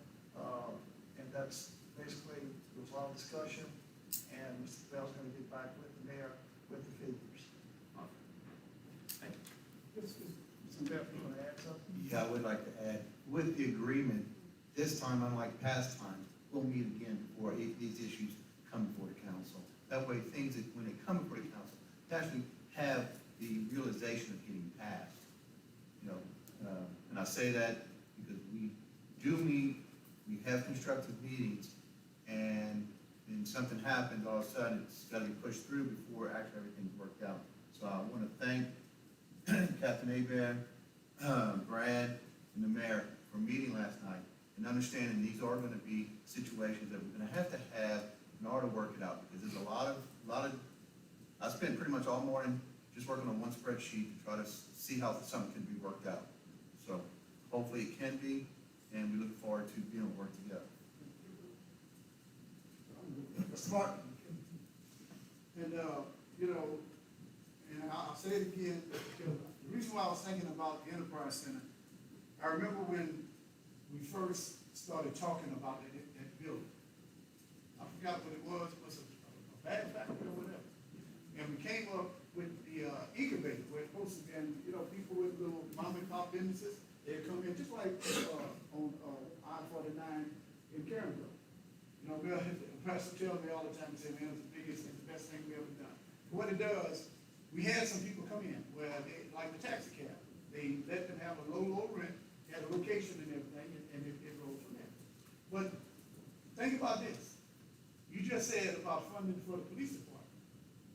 If you can set aside, let's say 50 beds at $200 a day for juveniles, think about it. You know how much money is coming in for that? Because Luke just said it, and whoever else just said it also. No other place in the state. Everybody has the same problem. They're trying to put a safe place. So look, just for a little FYI right here, let's start looking into it. We got the building. The building is out. The biggest thing is getting the building. We got it, okay? And I'm pretty sure the parents around here would love to have, if the kids got to go somewhere, then they'd be over here in Crowley. So, I mean, we always kick the ball, the can down the road, but, and I say it one more time, remember, this is public safety, okay? It's man has a lot on his shoulders right now, because we depend on him to keep that park safe. All right, so whatever we do, we gotta think about it and do the right thing. And Jeff, once again, man, I wanna, my condolences to his mother. I got to take care of it. Thank you. Thank you, Mr. Martin. Chief, anything else? Any other questions for Chief? Oh, Thank you, Chair. Chief, were all of those shootings with the 10 people, were they all involved minors, or were they? Actually, let's see. Well, of course, little Kesey's involved, the son, but of course the dad was older. Westwood was an adult. The two brothers from Hutchinson were adults. City Bar, there's been a lot, I mean, the local establishment, there's been a lot of going back and forth. We're discovering, it was of age, is what I'm being told by my detectives. But the last one, the three juveniles that were shot, not life-threatening, but one was through the hand, and the two of them, I think, were grazed on the face by the bullet. But, juveniles, so. Unsure if it's juvenile suspects. Mr. Cabell. Chief, since you brought it up, there's of age, and then there's 21 and older with gambling machines in the establishment. Can you verify that these, the two that are issued that are of age, were of 21 and older? Let me double check. Detective Beatty has the case, so I don't want to And answer. the reason, I know what I you're was saying, gonna, I yes, was gonna wait till Yeah. later and discuss, but since it's brought up, because according to the newspaper, the initial, how you call him, perpetrator, Right. didn't go in once, went twice, and actually both times he went in, according to the way the newspaper's written, he went in both times with a loaded weapon. Neither time was he checked for ID. When he opened fire, according to the paper, a patron who escorted him out opened fire. That means there was patrons already in there with loaded weapons. So my question is gonna be this: when do we call ATC in? And let him answer, and then I'm gonna come back. Thank you. So all three of the victims, because the shooter wasn't, I'm sorry. So all three of the actual victims, because the shooter was one of the boys that were shot, all three of the victims, they're all in age, they're all in the early to mid-20s. And I'm not gonna give any names off CS, because for obvious reasons, not to have his name revealed wherever unnecessary, but the second shooter who fired back actually had his weapon in his car, or his truck, and he went and got it there, okay, and from that position behind his truck, returned fire. So he, as far as we have any evidence to say, did not take one side. The shooter did, but that's not something we can control. We don't have, because of Fourth Amendment rights, we don't have the authority to search people going in and out of businesses. That's against the law, so we can't do that. Officers were patrolling the area. Officers were down within 30 seconds, giving medical aids, securing the scene, securing the suspect. But because of constitutional rights, I mean, that's a separate issue. That's something the city's gonna figure out. But as far as, searching people and stuff, we can't be part of that. That's very illegal. So there's nothing we can do for that. I mean, as far as I can see, the second shooter did not actually take his gun inside. He's not being charged with anything right now. He was a hero as far as I can tell. Again, I phrase it because how it was written in the paper. And my thing still is this, because, every year we gotta renew licenses. And so we have established, not necessarily for, for your purpose, but for our purpose, we have to renew a license. Is this gonna be something that's gonna be a strike against an establishment? Calling ATC, knowing that there are underage people there, knowing they're allowing people with, without carding for one, outside, and with loaded weapons. They have been notified. That's what I was gonna come back with. Yes, they are aware. Thank you. Thank you. Thank you, Detective. Anything else for Chief? Chief, are you completed? I'm good. Thank you. Next, we'll move on to Fire Chief Louis Romero. Unfortunately, Chief Romero was unable to prepare his report. I understand he's out on medical leave, and I ask that you keep him in your prayers. City Inspector Tony Duhan, also not present. I do have an email with his report, which I will read as follows. Permits issued, 13, electrical, 6 repair, 4 fence, and 2 gas permits. Code enforcement violations issued, 29 for tall grass, 22 trash, rubbish, 2 abandoned vehicles, 1 unpermitted fence, 1 unpermitted construction, and 4 uninhabitable structures. The city had 11 yards cut. Animal control, 61 calls, which comprised 10 dead animals, 27 cats, and 34 dogs. Dogs were taken into shelter, total of 21, and 16 cats also taken into shelter. 4 violations with charges. Contact us if any further information is needed. Respectfully, Tony. Next up, the beer and liquor licenses, we have none. Under action items, to consider a resolution introducing a proposed ordinance to amend and reenact Section 1423C of Article 2 of Chapter 14 of the Code of Ordinances of the City of Crowley, Acadia Parish, Louisiana, to designate West 14th Street and Taylor Avenue as four-way stop intersection, to repeal all ordinances or parts of ordinances contrary thereto or in conflict therewith, to provide for all matters relative thereto, and calling for a public hearing on same, and I so move. Seconded by Alderman Kim Stringfellow. Discussion? All in favor? Aye. Any opposed? Motion carries. Second, to consider a resolution introducing a proposed ordinance to amend and reenact Section 14-21A3 of Chapter 14 of Article 2 of the Code of Ordinances by adding thereto that portion of West 14th Street from Western Avenue to intersection with Buette Avenue to establish a speed limit of 25 miles per hour, to repeal all ordinances or parts of ordinances contrary thereto or in conflict therewith, to provide for the provisions hereof to be severable, to provide for all matters relative thereto, and to call for a public hearing on same, and I so move. Seconded by Alderman Byron Wildridge. Discussion? Yeah, one chair. That's a pretty long call. That's no break from Western all the way to Butte. Lowering the speed limit, it is what it is. That's just a sign, that's right there. Okay. And chances are, they know that the police officers are there. If it's 25, they do it 21. I'm just using that. We need to look at having some type of break, whether it's, I don't think you can do a four-way nowhere along there, except for, Taylor. yeah. Taylor. Okay, on Taylor? Yeah. Yeah, well, we can do that. I think if they know that there's a break into it, it'll help out, because that's, I mean, look, you can get up to at least about 80 miles an hour real easy right there. And some of, I've seen it done, and they missed their curve and kept straight.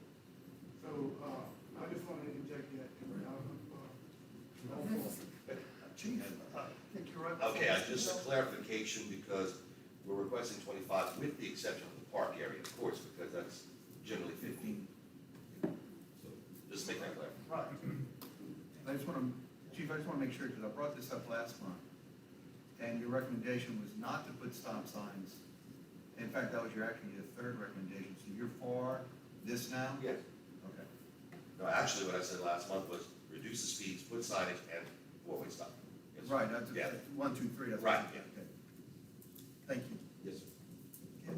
Okay, and I have put this on my agenda. Of course, this first stop sign I put on my agenda, but then I put another four-way stop on Hoffpower and 14th, and then 2 3-way stop signs on Hoffpower and 15th, and Taylor and 15th. And do you know what the speed limit is on 14th at present?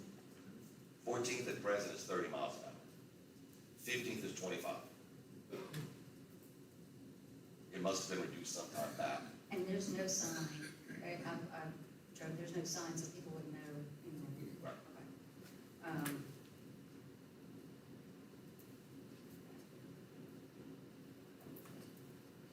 I guess, what do we need to do to get those other 3 on? Well, Do you probably have to do a study. I think if we're putting it up on 14th and Taylor, Huff Power is only like 2 blocks down, so I Yeah. don't know what's the feasibility Well, in a four-way stop 2 blocks down, And but then 15th is that now, long way. 15th I and it's can like agree with it's like because 7 blocks. you really don't have anything after the school, so we can take a look at that as Yeah, well. yeah, we need at least one break on 15th. Yeah. And we can do a study on that one too. We're doing one right now on G and 9th as well, I believe. But we can do the 15th and Taylor or Huff Power either way. Okay, thank you. Mayor, I can check with Mr. Reagan, and we can possibly include that, because all we're doing right now, we don't really have to have a big discussion, but it's a good idea to include it now at this point, because this is specifically an introduction. And we will bring this at full council, but it could be included once you've had your study. Right.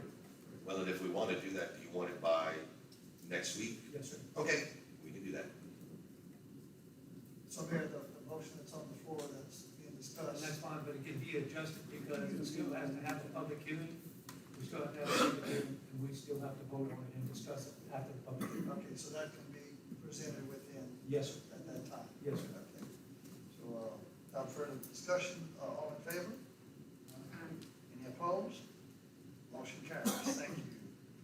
On the discussion items, we'll move to an update from representatives of Citizens Against Blight, CAB Committee. Mr. Fitch Hughes.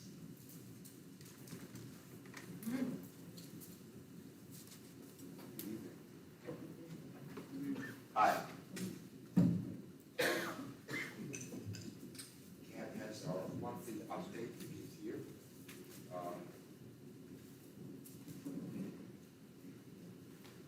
Okay, in the past month, we have submitted 24 blighted properties, some of which were drug houses. We have 31 properties that have been purchased by contractors to either be removed or renovated. One of the contractors is really going to town on them. It's taken about 3 to 4 weeks to turn these properties into rentable properties, and I believe he has about 9 of them right now that rented out. So that's a real positive move. We're working hand in hand with these guys and providing them with a list of properties that they can go take a look at. And it's a great program that's taken a lot of effort, but taken a lot of effort away from code enforcement, not have to even deal with this stuff anymore. We're hoping, we heard through the grapevine there's a grant out there for contractors to actually be able to use through some 501c3 or whatever that deals with properties of this nature. And we're waiting to hear more on that, but I believe it's to the tune of somewhere like around $2 million. So we're keeping our fingers crossed and really hoping that's going to come through. Let's see. We have, since we began CAB, I believe there's been somewhere around 6 to 7 properties that have been torn down. The gentleman right over there was the very first one to do it. Thank you. For that, Tim, set the stage. Alderman Craig. Let's see. We have a map. I don't know if you see it. Hopefully you do. There's 3 people, actually 25 people that would work together to put this together. It's 3/4 of the way done, but there's 3 people in particular that really did a stellar job. Mr. Major's one of them. Katie Alma is another one, and Sharon Mott is another one. Those 3 people worked their tails off to get this together. Once we have it completed, you'll be seeing changes in color as the process goes through of, it being torn down or whatever it might be. There'll be a color code to it. We can talk about that much later. I don't want to take up too much time. At this time, I'm going to speak a few words and I'll come back another one.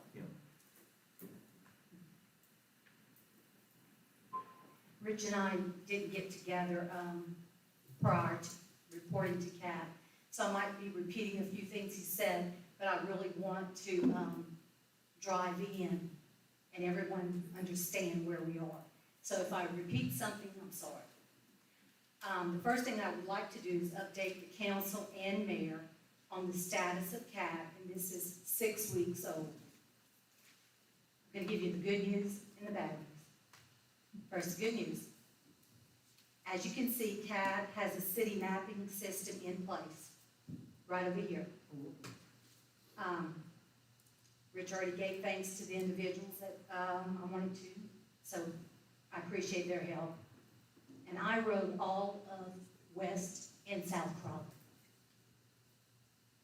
myself, because you named 3 people. I'm kidding. As you can see, the map contains 75% of the anticipated blight houses in the city. So you're looking at 380 of the 512 properties that are mapped. So within a week, we will have 100% on the map. So I'm asking you to take notice of 75% on the map, and imagine another 25%. How much red, every dot is a blighted property. We are aware of the 31 properties that were purchased by AHU Properties, Mr. Jason Chambers and Mr. T.J. Clement. We are aware of 9 of their properties being completed and rented. Individuals are in the houses. They are currently working on 2 to 3 properties a day, and they do intend to go forward. We have blighted lists available to anyone. You can flip 1 house if you want, or you can flip 31. You can do whatever you want. We have the list available for anyone who's interested in it. We have given lists to Mr. Anthony Steinmetz and Mr. Chuck Ashby. If you know other contractors that are interested, give a call and we'll go meet them. Both Mr. Steinmetz and Mr. Ashby have indicated an interest in purchasing some property. We have added blighted property lists available, so just contact me about that. We estimate 6 individuals have demoed their own property. They did it before the map was even put up. I think it's due to the information about CAB starting to circulate. It only hit the newspaper yesterday, but 6 individuals, including Councilman Crater, and I do believe possibly, I thought so. I thought you did too, Mr. Maybe also knocked down on one on his own. So again, yes, we got our eyes on everybody. But not good enough. We gotta get to the bad news. Keep that in mind. So again, we estimate 512 properties when CAB started. We're gonna remove 31 for being purchased. We're gonna remove 6 for being demoed. So in 6 weeks, you take 512, you minus 37, and we now are at 475 blighted properties. So that's 6 weeks. Our next step as CAB is we're beginning to inform the public. We haven't even PR'd yet, and I love to PR. So we got in the paper yesterday. We're starting Facebook. We're opening up the Citizens Against Blight page. We're utilizing One Crowley's page because One Crowley has, I think, 5,600 people on it. We're joining together with the other 2 Crowley pages, so we have 3 Crowley pages that we're going to be utilizing. So after that, we're going to go forward. The CAB members will continue to make personal visits. Anyone that reaches out to us, we will give them their options of what's coming forward. And so here's the bad news. You notice every time I referenced anything, I said we estimate. The numbers are all accurate, but we've had to backtrack for all of our information. This is not how we agreed to do the program. Basically, we're getting no cooperation as promised from code enforcement. The agreement was made between CAB and code enforcement at the beginning that we would submit 4 blighted properties every Monday, and we've done that. We were told at that time a file would be opened, the property would be inspected and verified if it's truly blight or not. Then the certified letter process would begin. We were also assured that every Friday before noon, we would be updated of the week's process of what's happening in code enforcement. As of now, we have received one property update and we have received one questioning of a current address. So for this to work quickly and transparent and accurately, we have to have communication. And we're not getting it right now. Rich went in one time with questions regarding a property, and we were accused of micromanaging. And all we were trying to do was get information. With this number of properties, 24 being submitted to you, we're going to lose track. We're not going to be able to stay. So again, I ask, and I actually say we have to have communication. We even went so far as to say, put a notepad next to the computer, give us a sheet of paper. We'll take a sheet of paper. You know, we want to track, we want to take off red light from there. But I did promise council that I would always keep y'all up to date on the stats. And so in order to do that, I'm going to read to you the 24 properties. Because if we don't know, y'all don't know. So these are the 24 properties that we have submitted on Monday mornings. 526 North Avenue D, Jerry Lee Durgan. 520 North Avenue D, Jerry Lee Durgan. The corner of West 2nd and Highway 90, Julia John Properties, LLC. 429 Western Avenue, Alicia Damon. 414 Western Avenue, Doris Valerie George.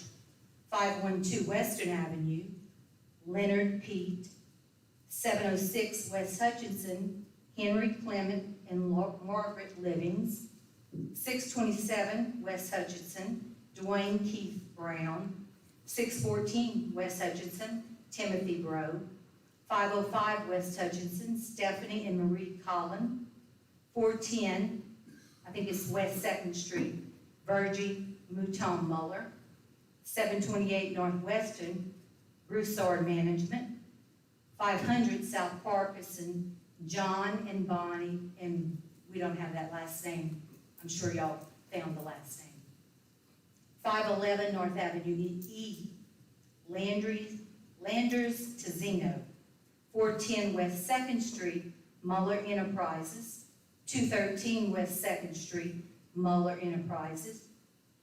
The corner of North Avenue E and West 2nd, Mabel Meir.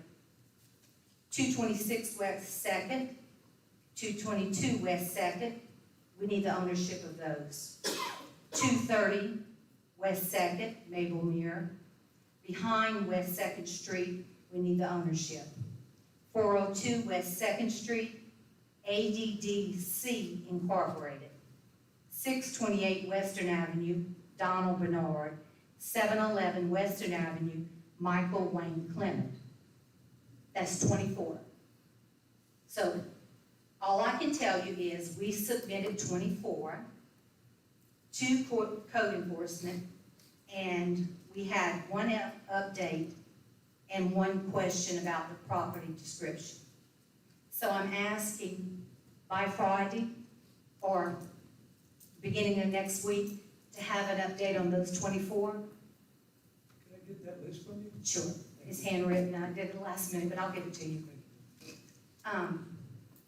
Because we want to follow them. We want to make sure that ones we sent y'all get handled. You know, we want transparency. I told you I'd let you know, and I'm going to keep my word in letting you know the status. We want to see bread go away. Another lack of communication we have experienced is Rich and I met with Mr. Wayne Daly. It was a courtesy call that we decided to make ourselves because he's the largest landlord. We met with him. We gave him the 3 options that CAB had in place regarding blight.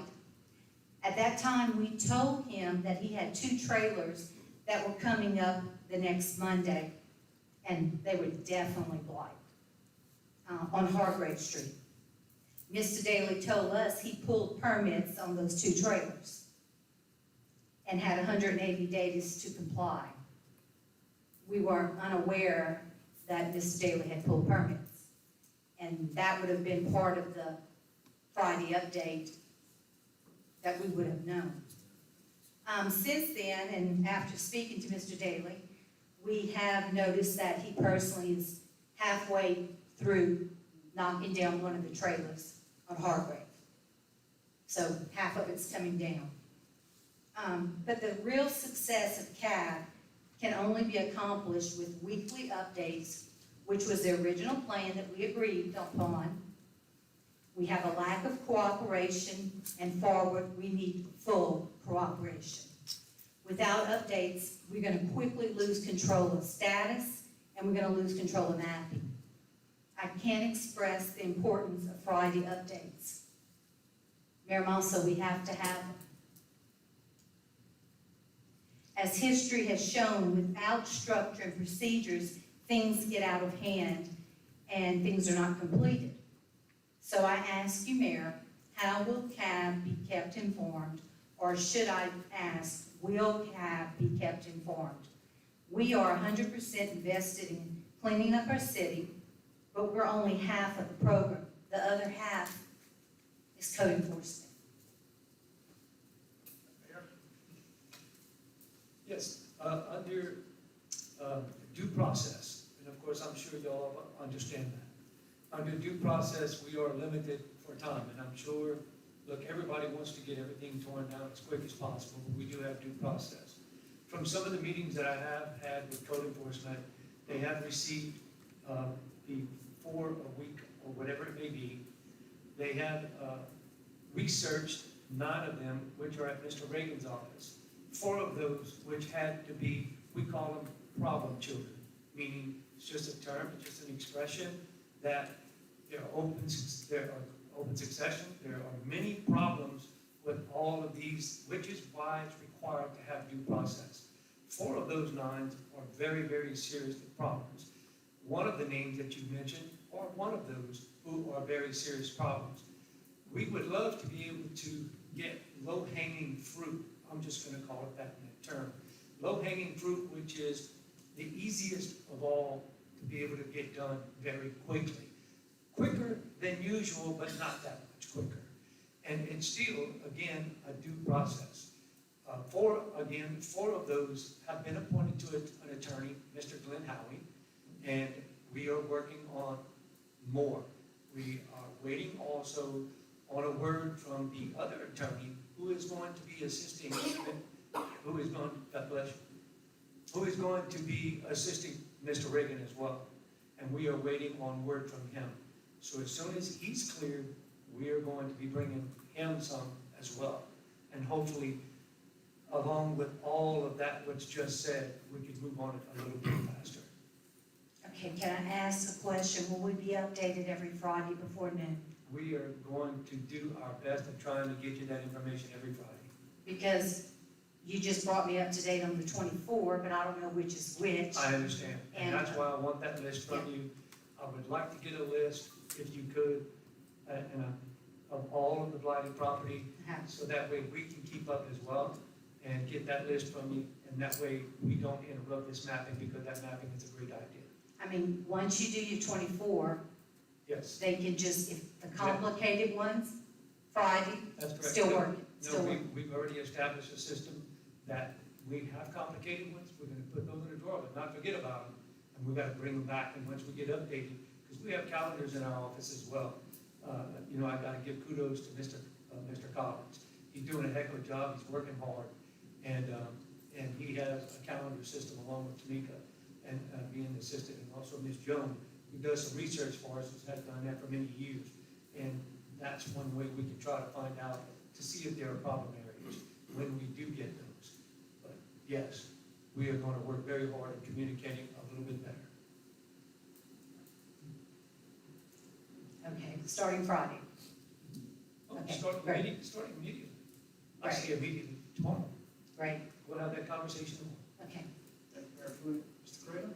I was just wondering about, where we're at on the litter and blight court, the judge wouldn't that expedite some of this process and help out? I think that was the whole reason behind it. Can you give us an update on that? Yes, I am choosing not to give the name at this time because there is still some agreements that have to be made. And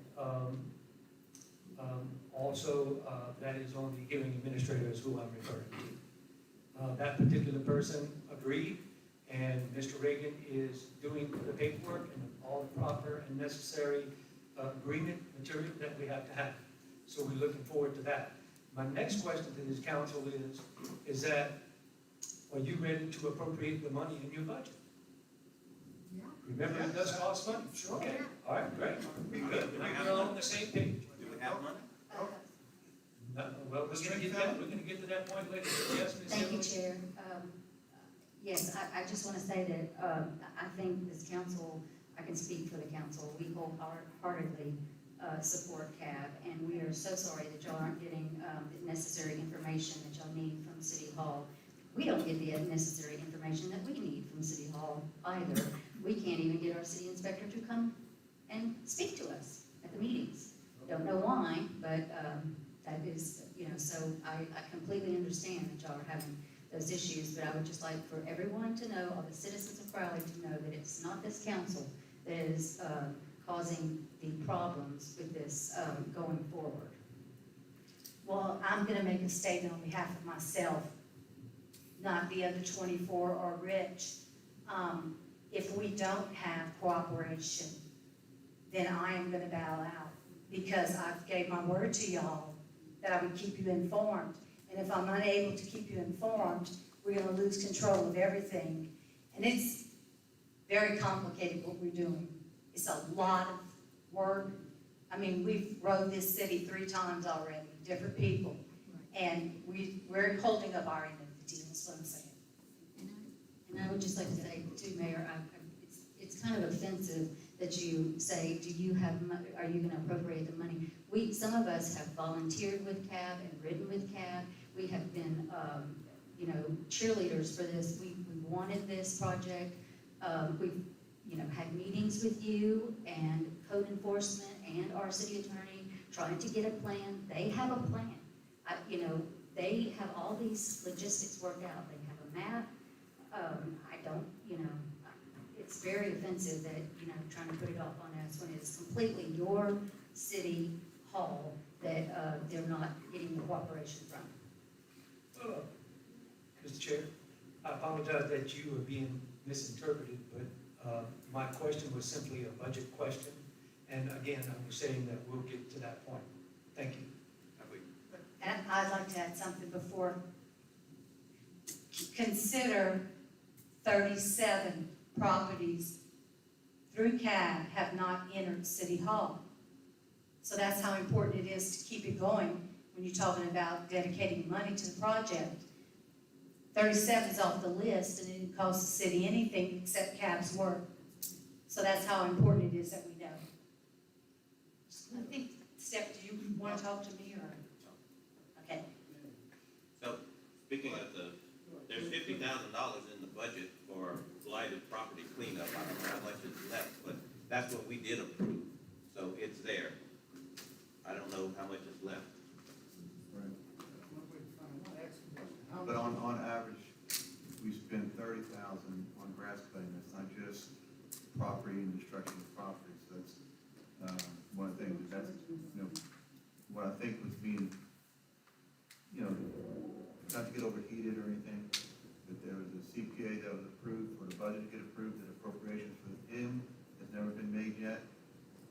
Last year we had to have a special attorney come in, and there was issues about getting those appropriations actually amended at the end of the budget year.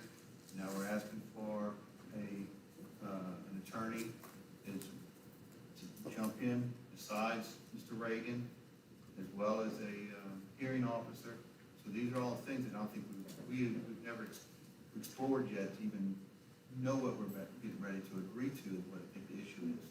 And that's, we just want to be prepared that when it does come time, that we don't get sticker shock when we start seeing amended, the budget being amended for these fees for legal and CPA. That's all I'm. Step.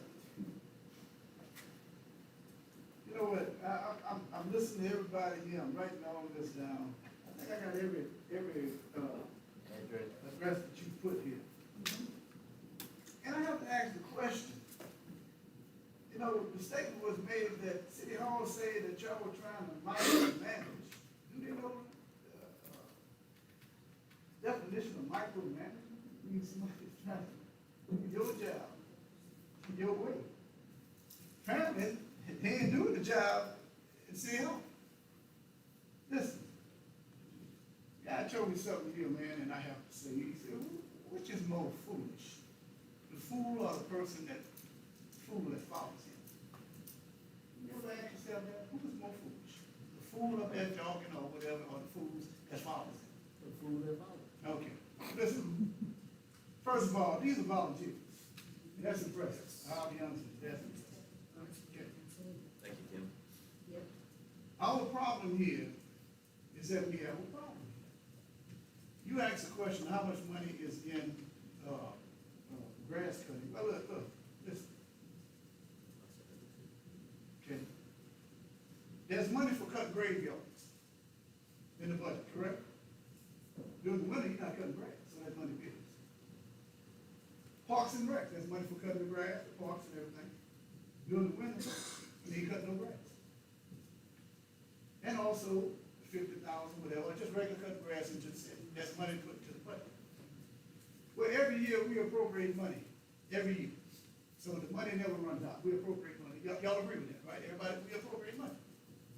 Why don't you take what's into what we call appropriated money for grass cutting, whether it's grass cutting for the graveyard or grass cutting for someone's property, or whatever, it's still grass cutting.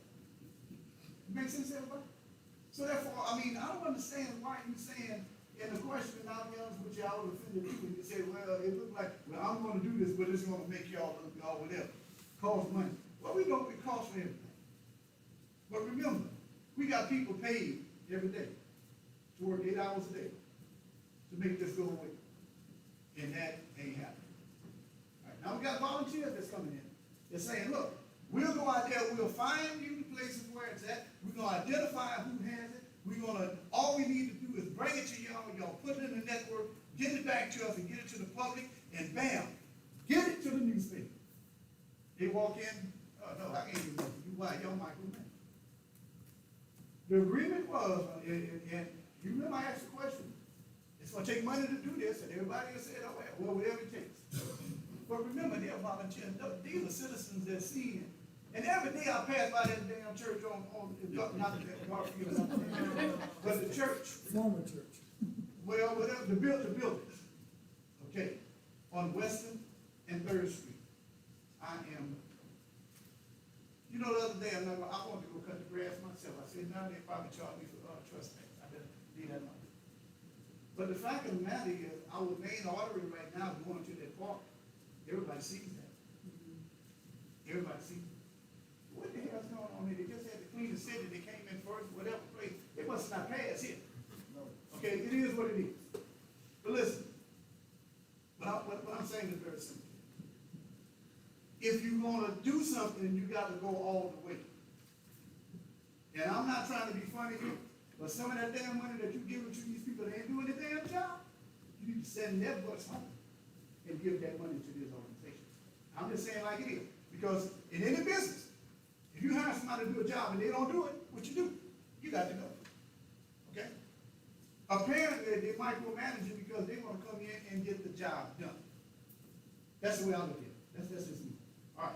Now, we have a situation here, and it's a good situation because win, lose, or draw, the city wins on this. I don't care how, what we do. These are citizens. These are not paid actors. They are citizens. Man, you agree with that, right? They're volunteering their time. And once again, that's impressive. I'm not gonna lie to nobody. I thought I was looking at, I said, "Man, what is that over there?"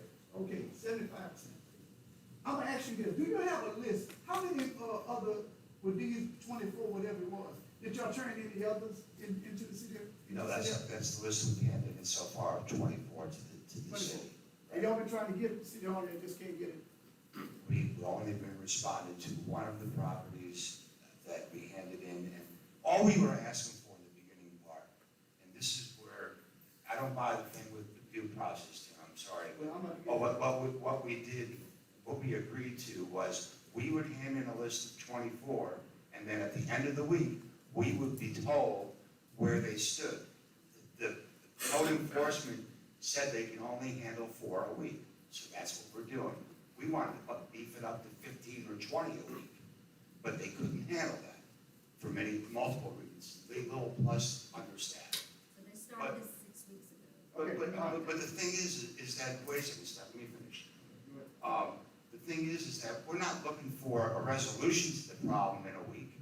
We just want to be recognized for the fact that you have them in your hand and there's a file started. Whether it's a problem child, you stick that file off to the side. We'll track the problem child too. But how many are you saying that are a problem right now with due process and their problem children of the 24?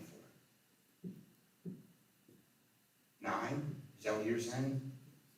What happened to the rest of them? We're sitting here waiting. I mean, really, we work our tails off on this. Every day we work on this. And you know, to be ignored, it's kind of crappy. And no, I'm not finished yet. And to be called a person of micromanaging when I'm just asking for what you agreed to. I mean, and I don't even call over there hardly at all. I mean, hardly ever. And I'm just amazed by it. I'm amazed by the attitude. It's almost like we're the redheaded stepchild. They don't want to deal with us. And I know I shouldn't even be saying this because I'm usually the calm one of the bunch, but I'm getting ticked off about it. I work hard on this. Emily works hard on this. Sorry about the math thing, Emily, but we all work hard on the math. But you know, I'm telling you, we put in probably 20, 30, 40 hours a week. I mean, imagine that volunteer work. I'm supposed to be retired. You too, yeah. And I think we're working harder on it than the people that are getting paid. Now, here's the thing about the grass thing. You know, I heard $30,000 of our budget for blight was spent on cutting grass. Where did the money go? You know, I mean, you find someone, or at least you should have collected the money from them, you know, to pay it back into the fund. I mean, you spend $30,000 on outside people to go cut someone's grass and not collect any money. Tell them to come over to my house, cut my grass. You know? You good now? I'm not yet. Oh, good. It's a valid question. It's a valid question. It's a valid question, it comes up all the time. Okay, you put it on the tax, they don't have to pay it. So, from year to year? Yeah, pretty much from year to year. Okay. We have a solution to some of this problem. It wasn't brought up at this meeting because. My point in bringing that up is not to belittle any work that y'all have done or anything, but just to say that to further enhance what y'all do, and getting the attorneys involved, getting the court system involved, is gonna take a cost that this council has not appropriated or even looked into what it's gonna cost to appropriate those funds. I get that. Let me say this. There is no fine involved. We were supposed to have the beginnings of a change of the ordinance for fines and citations tonight. Didn't happen, okay? But I don't know if we can get it to the point where, I don't know the logistics of how you all work this thing about getting into a vote. But the bunch of us have gotten together and rewrote, you know, rewriting the ordinance as far as fines and citations for people and repetitive people, instead of these people that aren't cutting their grass, who spend $30,000 on it, you're not gonna collect the money because it's just gonna go on their property tax and eventually they'll go for tax tax sale the next year or the year after that. But it's a solution to the problem, and it's like when you have your kids in their adolescence and there's no consequence for their action, they're gonna keep on doing the same damn thing. You know, I mean, so here's our solution. You have a fine, $100 fine. You've been cited, you give everyone fair warning this is coming, you know? And then you've been cited, your grass is over 10 inches tall. You have a $100 fine for that. You have 6 days to correct that thing. If it's not corrected in 6 days, weather permitting, obviously, then it's $100 every day after that. I've been in Tony Collins' office. All he's doing is writing citations for grass. I mean, how much do you pay that man? And then we're not even collecting the money to pay his salary. I mean, it's absurd. It's absolutely absurd. So that ordinance has to be rewritten. Hopefully, we can get it to the point, I don't know if it's possible, but by next week, is it possible to have a vote on this? No, Not now, huh? not on that, Now, so now we're looking at July or August. for that. Okay, good. You good? You good? I just wanna make sure you're good. All right. You dropped off your comments. Here we go. Here we go. Every year, the sheriff department has a tax sale for those who don't pay the tax. Every year. I don't care what it is. After a certain date, the sheriff department sends you a letter and saying, guess what, if you don't pay your taxes by this date right here, it's going up for a sheriff's sale. I don't care if it's $13. You don't pay it, you pay it. Okay. The city does not do that. Oh, we just gonna, I mean, if they don't, you know, okay, well, they got a fine. Well, this how you eliminate that. Anybody that blight has to go to or do whatever needs to be done, they get a fine. Before they're allowed to pay their damn city taxes, they pay whatever they want to say that's for us. Okay, that's how you get your money back. All right, that's how you get, that's business. Before I go lay your concrete, guess what? You gonna pay me for the concrete that you got last week.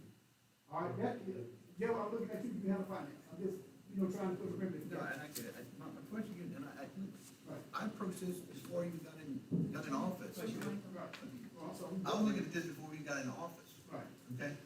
You were here 20 years before we got in That's right. office. And you could never. What was the answer you always got as to why we could not collect on people that had their grass cut by the city? Well, now it's time to change. All right, here we go. But has the laws changed to the point, and have we gotten a system, which I think we're in a system that we're getting there. My question again, reason for only bringing it up, is to make sure this council understands that even without knowledge of what it's gonna cost, we're agreeing to something. Hey, I'm good with it. Right, okay. But in the past, we haven't been when it came to amending a budget at the end of a year, and therefore there were issues. Okay, well, look, let me finish this right here, and we'll see what I'm getting at. Okay.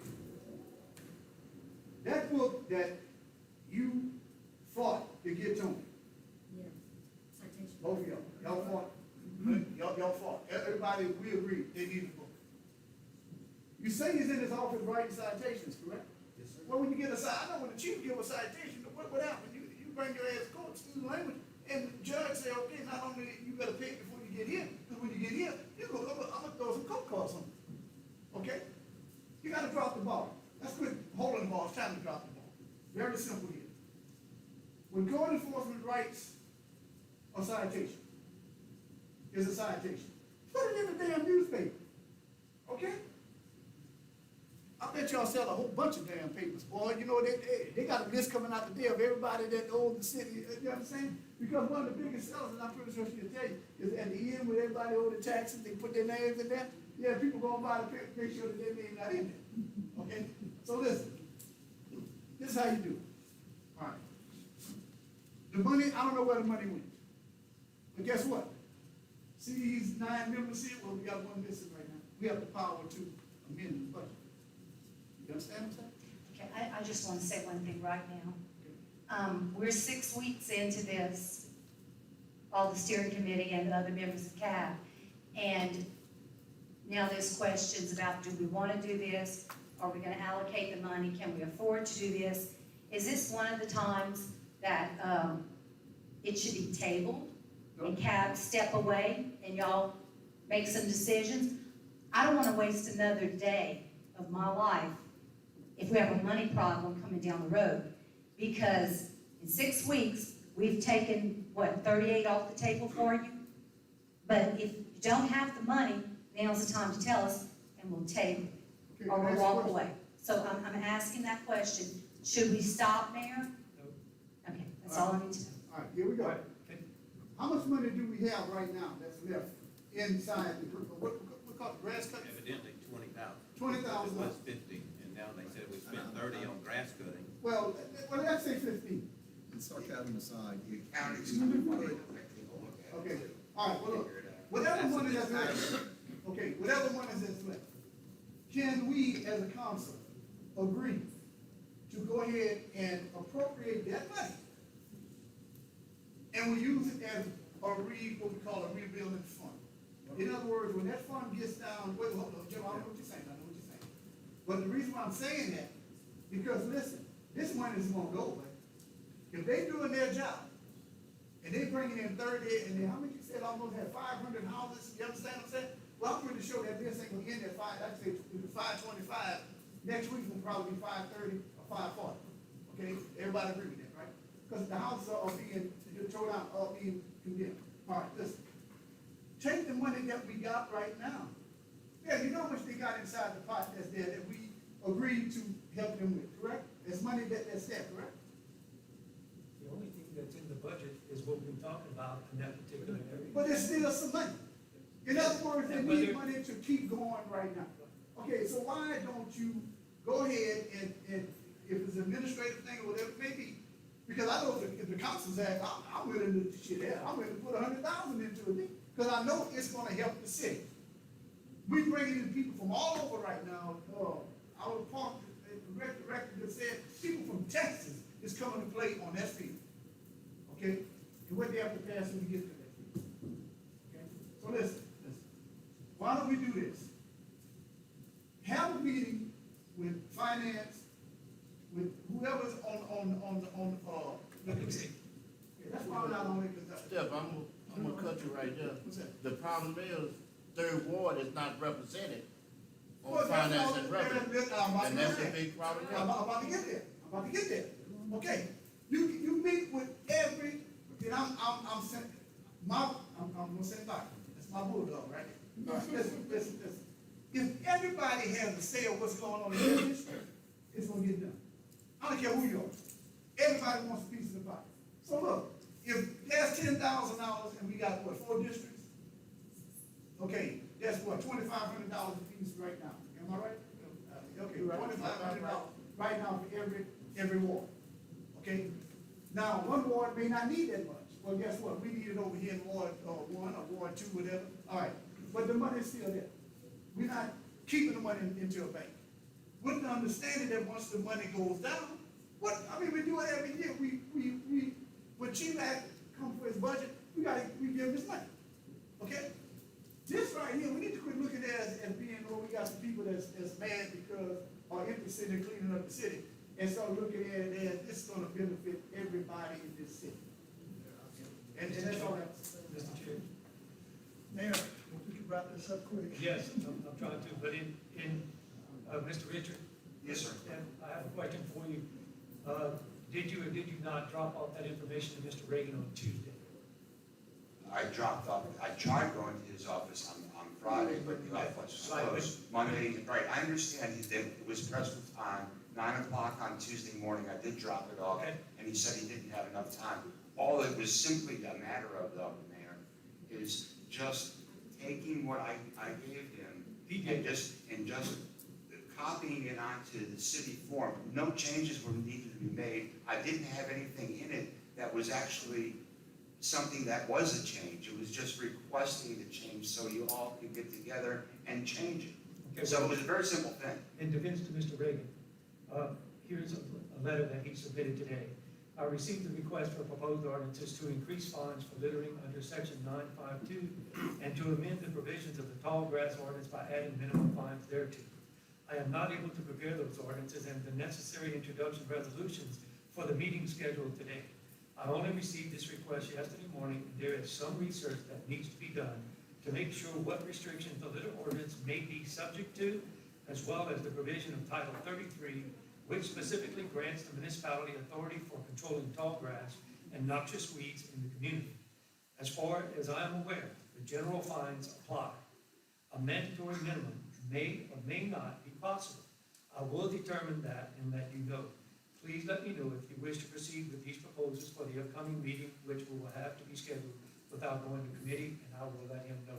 Okay, so there's already a mandatory minimum of $50 and a maximum of 100. So number one, we weren't even asking for any of the stuff that I discussed earlier. It was just a matter of getting it on record so council could take a look at it, have discussion, agree upon something, vote on it, and then bring it to council next week to get it enacted. But now we're delaying it because it was a very simple thing, Tim, I'm telling you. It didn't need to be researched. It didn't need to be researched at this time. It honestly didn't. Okay, second thing. Money for additional code enforcement officer. I've been saying this all along. I'm watching Tony Collins pull his hair out, and I'm going to defend the guy right now. He works hard. It's impossible for this man to do his job by himself. Impossible. I've managed a few businesses in my lifetime, and I tell you what, if I did that to one of my employees, they'd quit in 2 seconds. I can't believe he's still there. Okay. You brought the subject about how do you collect money? Okay, so let me be the devil's advocate in this one. How do you not collect money? Okay, there's rules, there's regulations, there's ordinances, okay? To not want to follow through on it because you can't collect the money you might as well just forget about the whole thing. Go cut everyone's grass. You know, there's got to be something that happens where you put your foot down and say, enough is enough. And we're watching this the whole time. Yes, sir. Oh, I'm sorry. And the problem we got is the people that need to talk is not here. You got a lawyer in the paper taking a picture for the new fireman that just gave the fire station, but he ain't here to talk. All of that is fine, and I understand the old COVID and all that, but if he had the chance to come and take a picture for the post signal, he should have been here. It's that simple. It's been over almost a year and a half. Tony has not been at that podium. And that's disrespect to all of us. It is. And Mayor, we have to have, why isn't he here? You know, it's my committee, and I'm looking all. Yeah, I saw him in Lowe's today. You know, I went there, I went is it a requirement that all department heads come? All the other ones are here. But we really need him and certainly, legal counsel here. We have to have it. Because all of this discussion goes on and on and on, could be probably circumvented by a lot of information. We're talking. Sure. We're reaching for answers and it's very difficult. We need an answer. We started talking about citations, and when we came on council, Tony gave us a couple names that jumped blighted property, and I'm just saying Third Ward because that's what I represent. And I ain't seen a citation yet. I ain't even heard of one. If somebody would've got a citation. I got a citation right now from a gentleman that wanna talk in the audience for junk and operating a business with no license. So if we give a citation, if Tony give him a citation, is it just a piece of paper? Or do we make money off of it? There's no money being collected. There's no fine. Actually, that particular citation is a little bit different, Mr. Woodridge. That particular citation is running a business without an occupancy license. So therefore, he has to. I agree with you, two separate, but Yes. what about the junk? I have to follow up with you on that one. I know you met city court, and you said these tickets $400. and I'm gonna say it again. The system, and y'all say what y'all want. I love Ms. Trout, the judge, but she getting a piece of the pie. Let's be honest.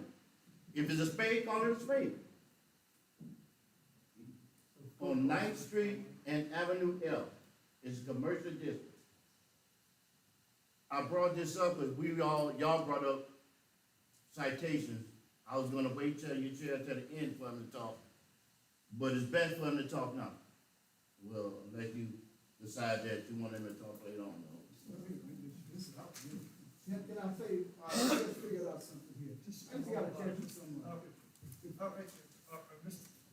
This is Cam, report complete? I've got a couple more things. Okay, before we get too off But track. hold on, I just want to mention something right here that might help out with the funding. Okay, I just got a text about, how much do they get for cutting, when someone goes to cut grass, how much do the average pay for grass cut? I just want to take a minute. $50 to $100. How much? I don't wanna hear this. Yeah, how much do they get when they cut grass? Press your mic. Because I went to Yeah, something the press other your day, mic, and I was told something, I said, I know better than that. I'm just asking, how much Do we pay them? them for cutting grass, and it wasn't a big yard, but when you told me how much you got for it, I said, yeah, I'm leaving my business going to get me a damn money. So I'm asking, how much do they get for cutting, just when they, no matter, when they go out to cut the grass, how much do they get paid? Whenever Tony would send out the letters and they wouldn't comply, we would send out somebody and it's up to $100 an hour. $100 an hour. What? Up to. Well, I mean, just $100 an hour is an eye catcher. Okay, Remember when I said the private sector does it better? okay, now here we go. That's wrong. How do we pay for them? No, always. All right, Not always. this is what you do here. You get these guys that's making this $100 an hour and let them understand, from here on out, when they go cut grass, because that we have our own blight committee and our, people doing what they're doing, we need 25% of that is donated back to the city. It's called simple fact. Because they're gonna write, if they got a business, they're gonna write it off at the end of the year regardless. Cost of doing business. That's all I'm saying. You got to have some kind of cost of return. I don't care what kind of business you have. If you know for a fact that you paying somebody a certain amount, they're gonna give something back to the community, okay? So in other words, they're making business for them, because they finding the property. Am I right? Y'all go and find the property. So We have- basically, when they get the Steph, we property. haven't gotten involved with the grass cutting thing, but I can tell you No, this, it's but not I'm- $100 an hour per man. It's like $25 an hour per man. So it's $100 for a 4-man crew, or I've seen every invoice, I can tell you this for a fact. Right. The average one probably is $50 to $60. Okay, well, but even to that point, let them give back, okay, 10%, man, come on now, if you're doing $100 job, give $10 back to the fund. I'm just saying, that's. They're not gonna do that. Well, I mean, well, hold up here, wait, we can mandate that they do it, let's make that clear. If they don't do the damn, if they don't give the damn money, they don't get the damn money. Right, and they're having a hard time finding people to cut the grass just as it is. Well, I'm No, gonna touch that one. No. Because I brought people to Tony personally that cut grass and they call contracted once. How many in times we Third call? Ward, How many and times? Tony ain't called one of them. There you go.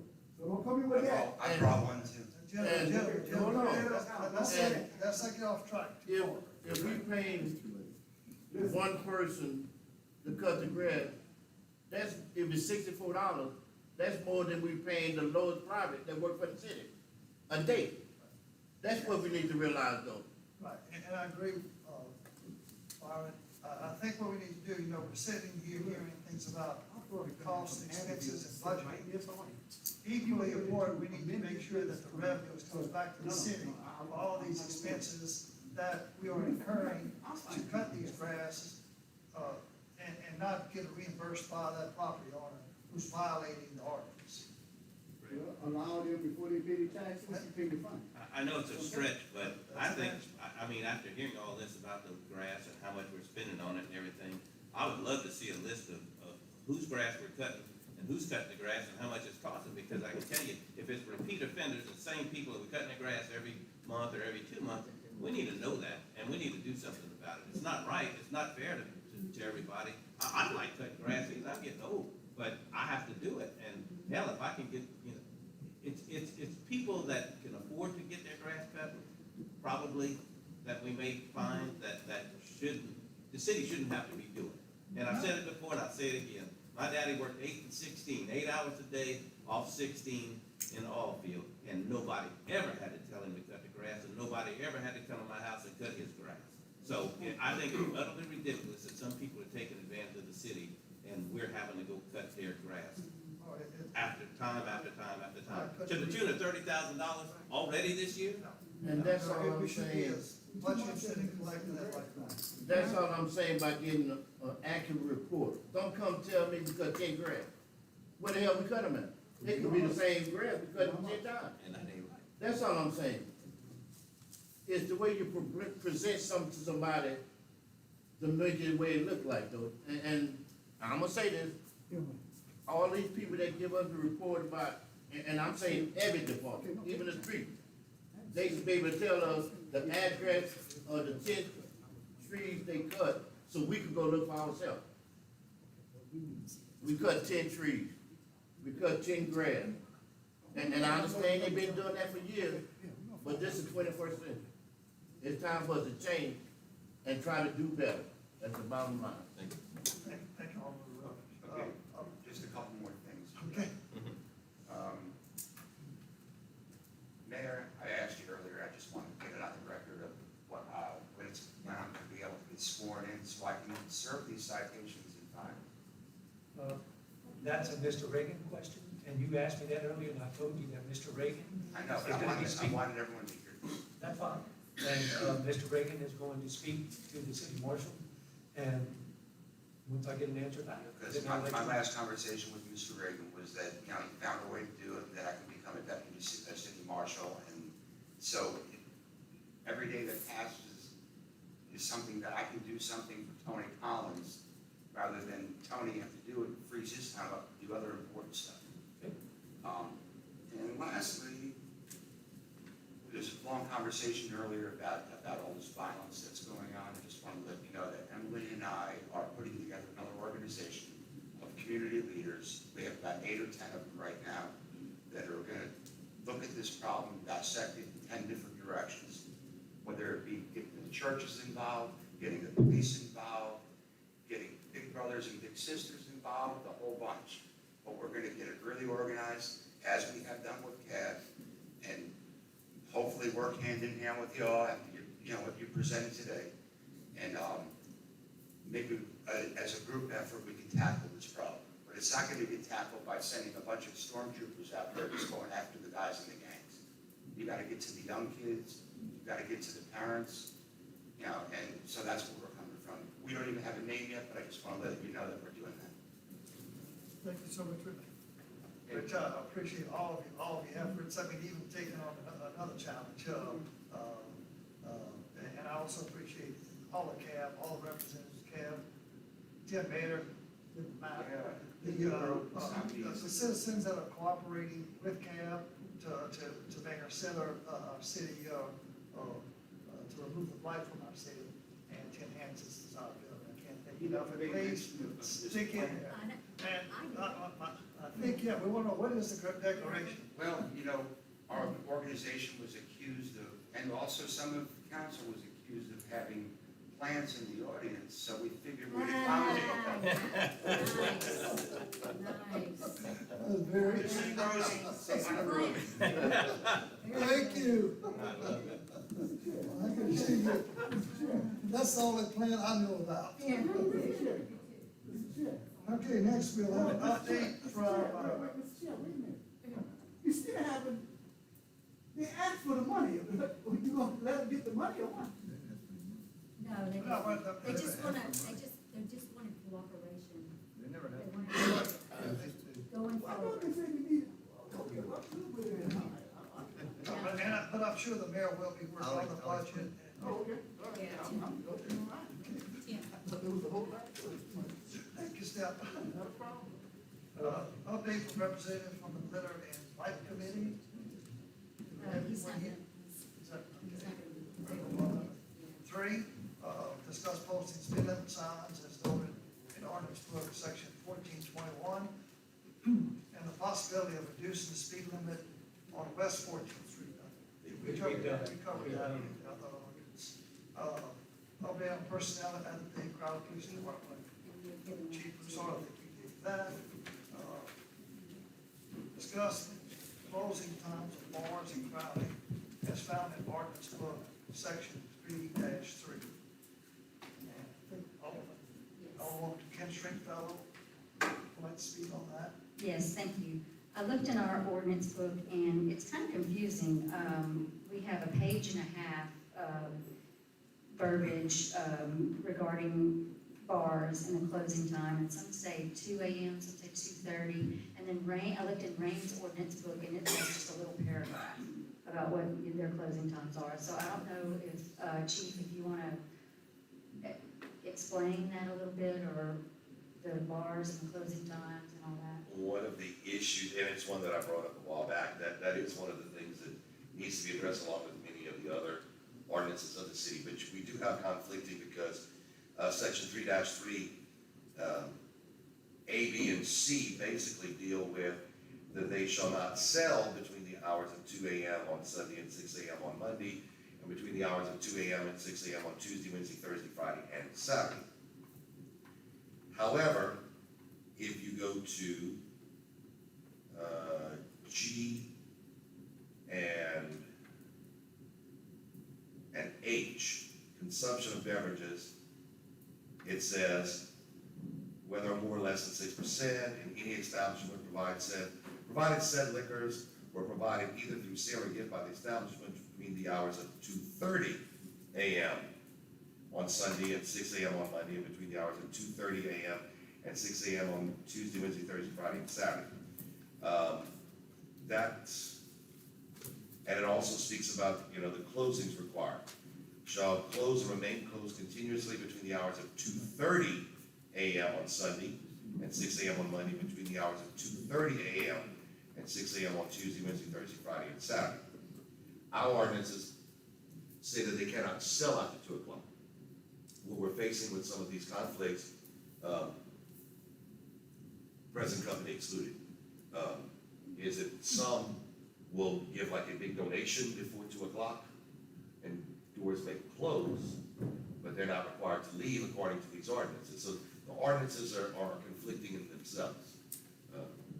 Mayor, is this something that we can have the city attorney clarify, or Yes. if we Yes. adopt something? Yes. Reigns is more Yes, streamlined. we'll have him review it, and then we'll get a better opinion from him, if that would help. Because, yeah, Okay, because thank you. she said there is, Thank you, if we could, so we can move on, because we have other yes, business. yes, and I'm trying to get there. Number 6, update on general fund balance and balance. Oh, I'm sorry, Sam, you had a question? Or a I mean, I comment? didn't have a business in Rain before I came to Crowley, so theirs was pretty simple. Theirs is like that. You could stay up until 2 in the morning, but at 2:01, if anybody was in the place, you got your ticket.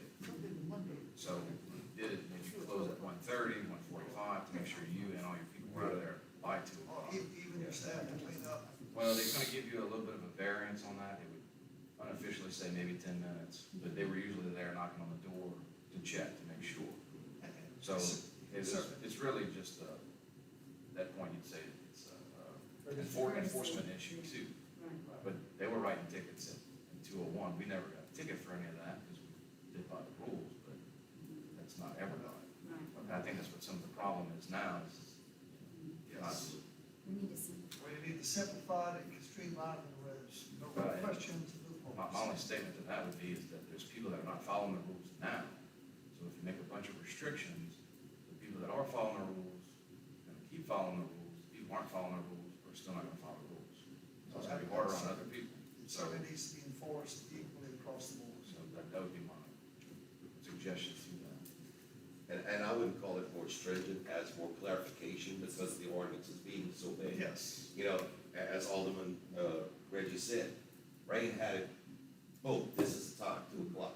There wasn't a 2 and a 2:30. 2:30 and, Well, I think they did that because they would have private parties and other things, so it made sure to say if anybody was in the establishment after, I think it was the hours of 2:01 to 6 o'clock in the morning, they were allowed to write a ticket at that time to get rid of all the people, to make sure you got them all out of there, so.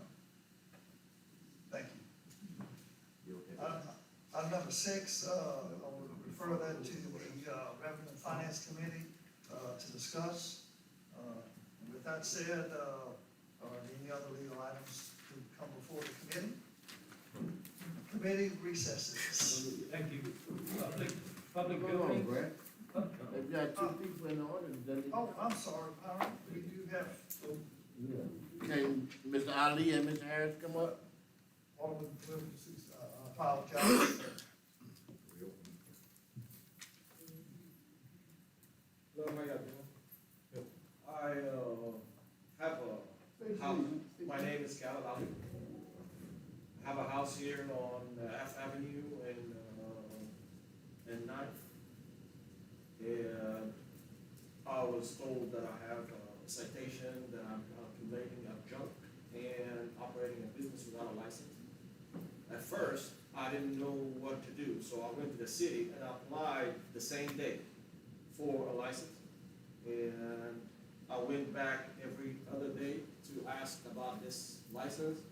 And every time I was getting the answer, in review, we're reviewing it. And I called, left messages, and never got any calls back. But I went to the attorney anyway, but not to make it short. And I asked, what do I have to do and what I need? He said, well, what you doing? I said, I'm working on my vehicles. He said, you working on your own vehicles? I said, yes. He said, what kind of business you want to run? I don't know. I have a lot of vehicles, but they're all mine. I'm not operating a business.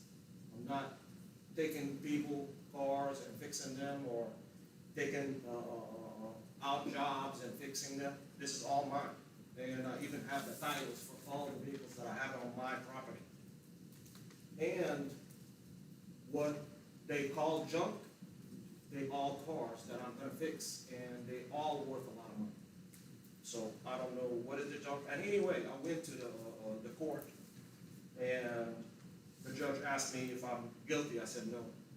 And 3 times it was delayed, and the last time the city Code inspector, what didn't make the. no, not the court, not the inspector, the city attorney wasn't here, so we had to delay it again. But I'm just here to ask why I'm being stopped from working, because as the mayor said to me, he's gonna have to give you a cease and desist order, not to do anything. I don't know. These are all my stuff. I do have the paper. 127 9th Street and Avenue L. Yes. And it is commercial property, by the way. And I applied for the business license, I never got it. I just gotta ask a question here. Why? Yeah, why did you give him a cease and desist for him working on his own property? Where did that come from?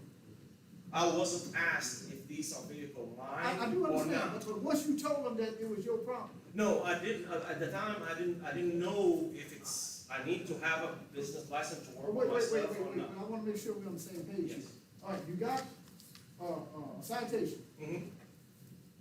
for, I didn't see it, but, It's It's the right here. first one, accumulation of junk, and the second one is operating a business without a Okay. license. what you have to understand with junk is, like, I've seen some of your vehicles, matter of fact, Byron called me about it. Yeah. Well, this is the problem that I have. There's no sign saying,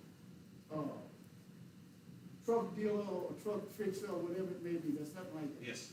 You don't have, nobody, if you look inside the phone book, they don't have Ali's. No. Okay. No. So this is your personal problem. Yes, sir. Because is there a law, and I'm at Troy, is there a law, chief, is there a law against somebody having, all that they can handle?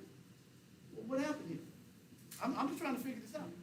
Why would he have to stop working on his private property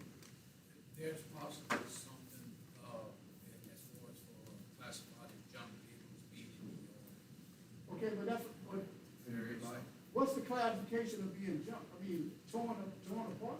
But I've seen some, the vehicles, I'm just saying, that's on me. I'm asking a question. But why would he have to stop, that's your livelihood, correct? Yes.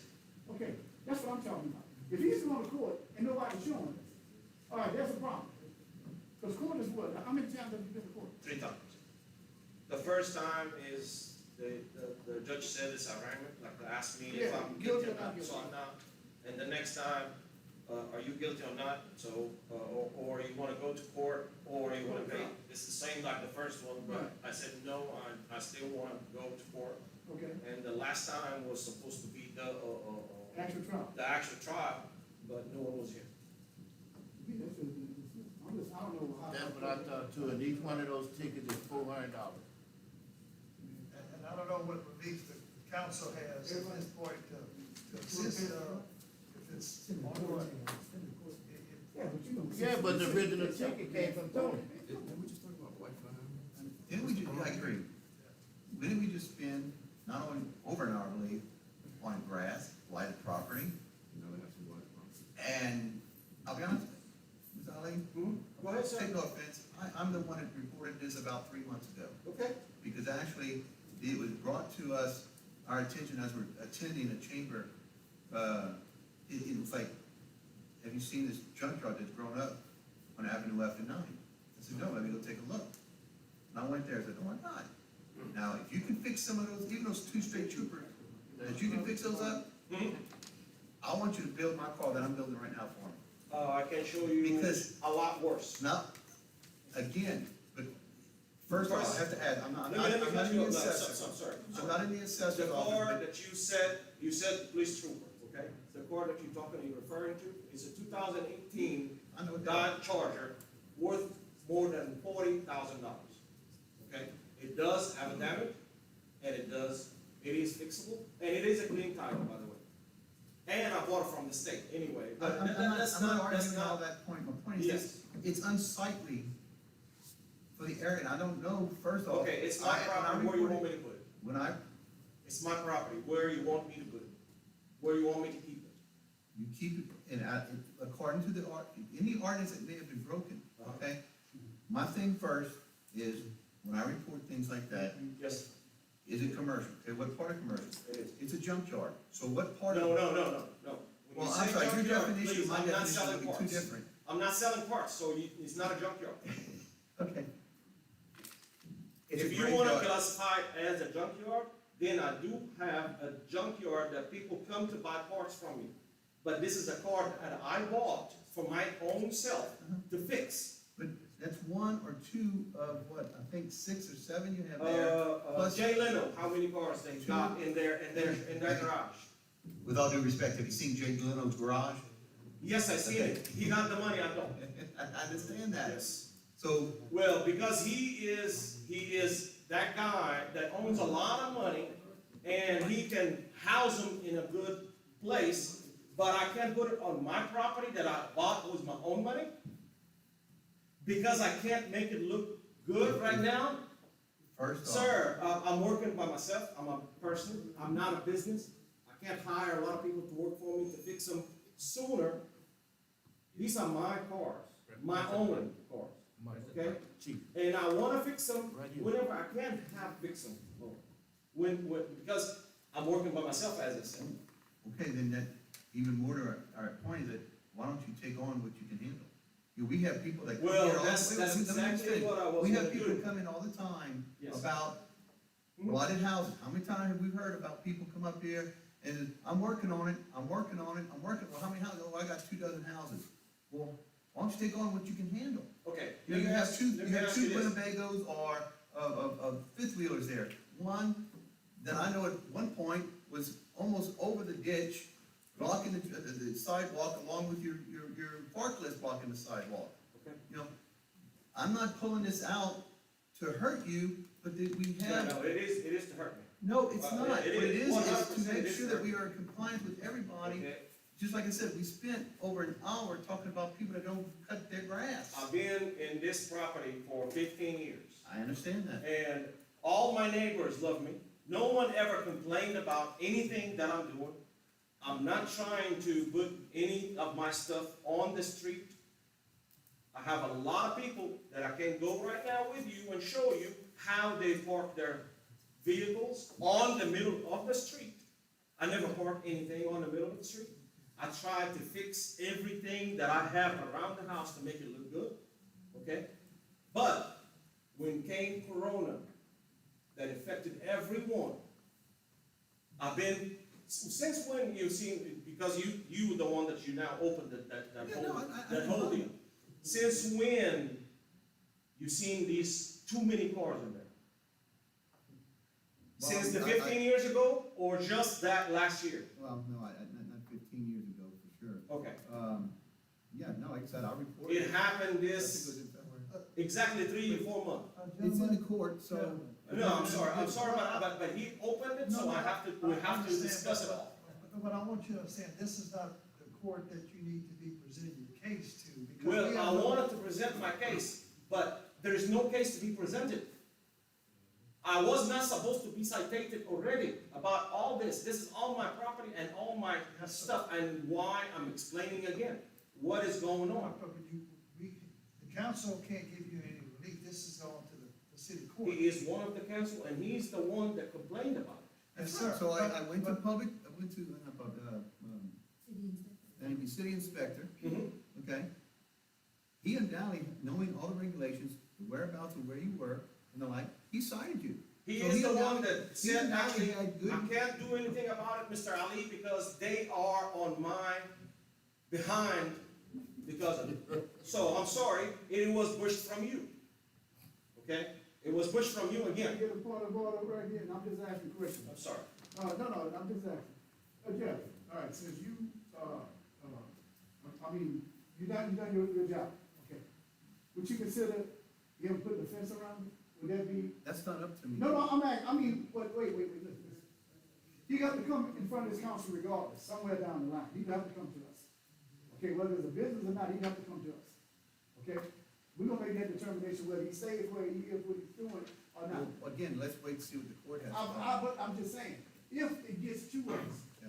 would you consider him putting a fence around? At that time, I'll make that consideration. Okay, just food for thought.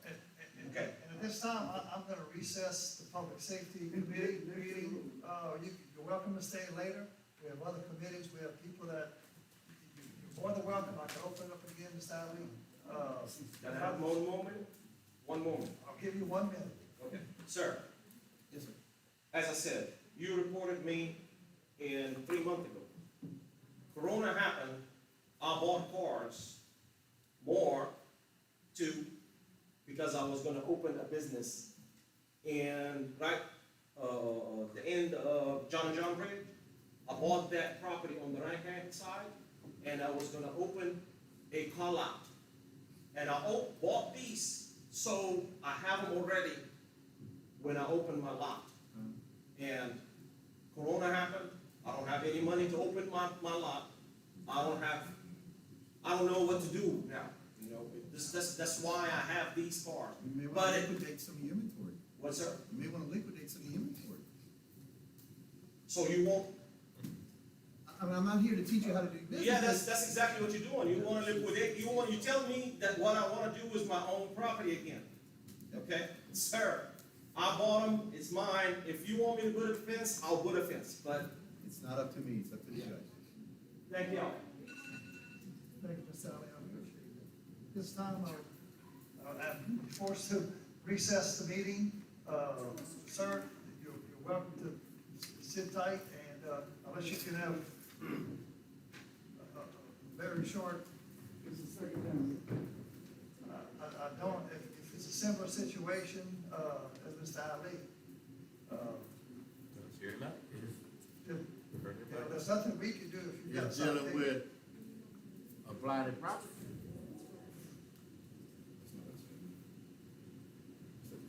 It's us, because it came because of the council. And it's our fault, because we didn't let him speak the last meeting. That's why. He was on the agenda last time. And, Whoever this committee is following this one, you know, I will yield if you necessary, but otherwise, sir. Sit 1 minute, sir, I'm gonna call you up on public buildings. goodbye? Okay. Yeah, please don't leave. Not that you're any less important, but I've taken up over an hour. Yeah, but we didn't took up over hours and hours So before. at this point, any other legal items to come before the committee? And then the committee recesses. Right? If you don't mind, can we move to community and economic development? We have some people who have been here quite some time, and sir, I apologize, we'll get with you. But we could make that change, that's what we got people in order. Okay, public building, Mr. Woodridge. Everybody waiting though. Yes, sir, public building, Mr. Woodridge. But public needs could be in, I don't want y'all to think I'm mad at the mayor or nothing, but it is what it is though.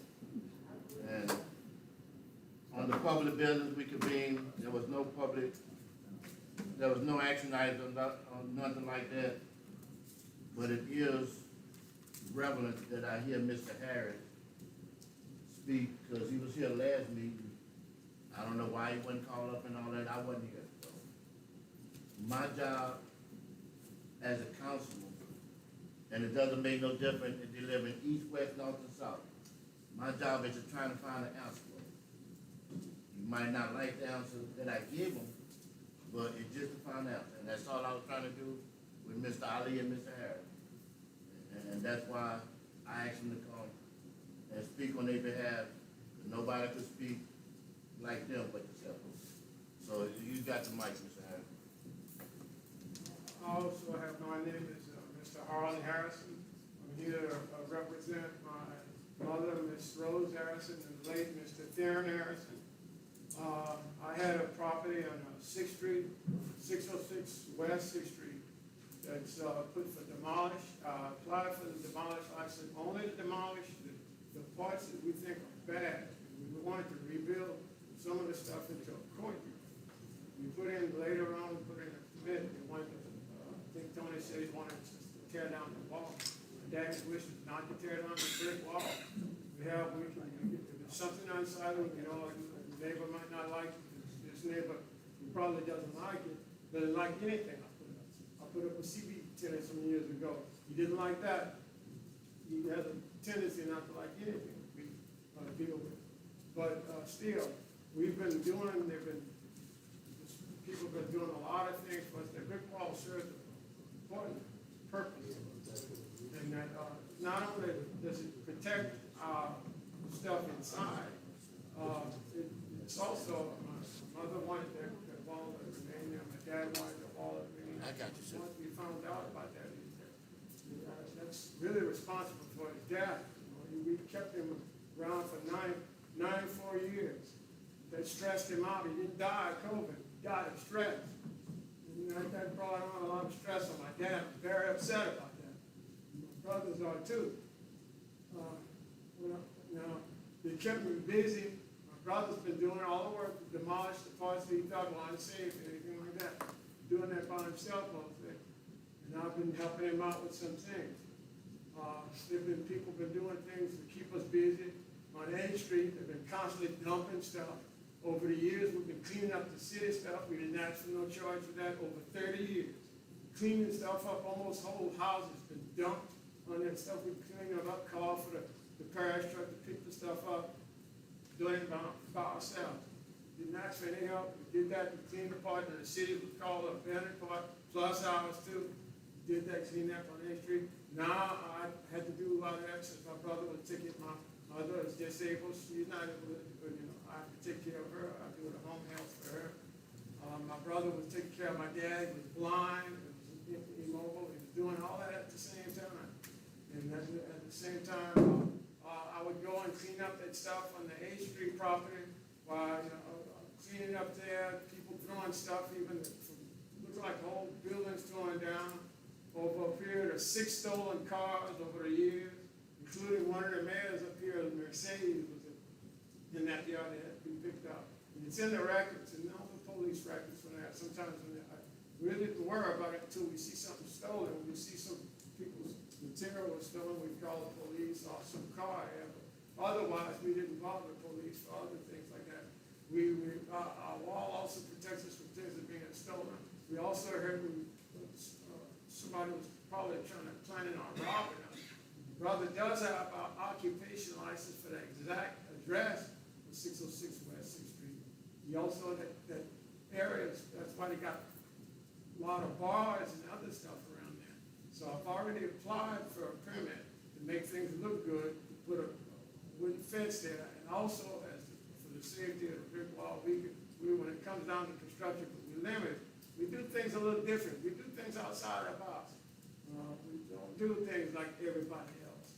Because we try to work within the rules, we do everything within the code rules, when we do things by the book. We try to abide by all the laws. You don't see us break any laws. We don't have any traffic ticket or anything. That's the way we work. We try not to bother police. We try not to do things bad for our neighbors and anything like that. I try to participate. While I was trying to help out with, you see me at the youth council, things like that. I was walking with sore feet from cleaning up. Sometimes I'd step on nails and everything else, trying to clean up things over on the other property when people would jump. And I had the property clean everywhere. I have a number of properties that keep totally perfect. And they junk it up. But all I ask is to keep my wall, my brick wall, and to be able to be allowed to be able to put a fence around it, make it look nice, make the place look nice, so it won't be unattractive to anybody if they think they have any flies or anything. Because that actually protects us, and it protects my brother. It protects his equipment and stuff that he has with him and stuff like that. So I actually be a lover out there, If I may, go ahead, Mr. Chair. Can I be recognized for a second? Yes, sir. All right, Ms. Harrison, what exactly, you're saying that you're here because you want to hold on to the, is that the south wall? That wall, that's right, that wall, that brick, the hole, all that brick that you see there, that brick, Okay. you don't see nothing wrong with it. Well, let me ask you a question. We can turn it into a courtyard. Well, why would that wall have to come down if it's a steady wall? I'm trying to figure out what. I don't know why. I asked Mr. Tony why, he wanted to send for demolish or whatever. I'm not saying I see nothing wrong with that wall. Are y'all planning on rebuilding? We do, but we do things like the Johnny Cash song. I do understand that, I understand that, but the question, hold on, just ask me, okay. Are y'all planning, yeah, I understand, but y'all all planning on rebuilding? Eventually.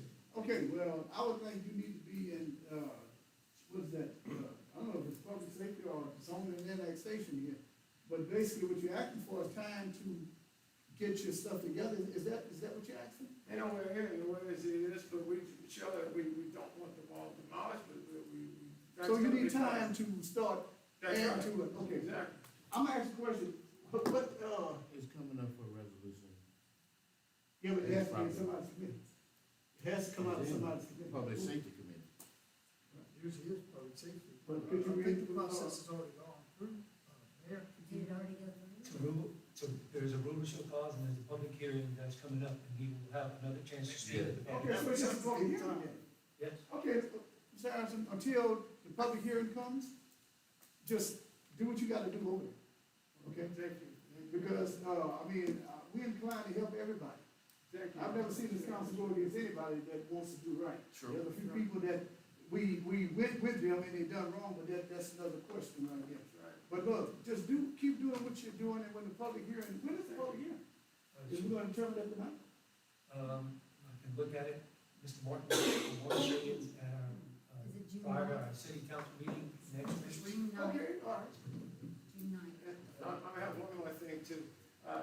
You might want to consider my late uncle, Joseph Wayne Harrison. He was a vet, one of the first, if you look it up, and you go look in the library, I have the actual original paper that survived the fire. And, he was a very first person who was killed in Vietnam, and I'm proud. There's nothing to mention him or anything around here. And I have to, when I'm on my street, on 8th Street, I have a sign with no sign or anything. I wouldn't mind, put that on the agenda to have at least that little part, that little dead end, if you have to be named after, J.W. Well, we have a Harrison. committee for that as well. That's right. Okay. That's right. It We needs have, to be named after. which one was it? It's just that little dead end. Economic There's no development, sign, we have anything. economic development right there, that's where we do that, but listen, next week is the actual, you really need to be here. Next Wednesday at, 6 o'clock? 6 o'clock. So if you be here, then we'll bring in the condemnation or whatever, and you'll get a chance to expunge on what your plans are. Why don't you do this? Why don't you write down the things that you plan on doing? Okay, and get copies for each one of the council members, so that way we'll address of what's going on, so that way we can help you out with this.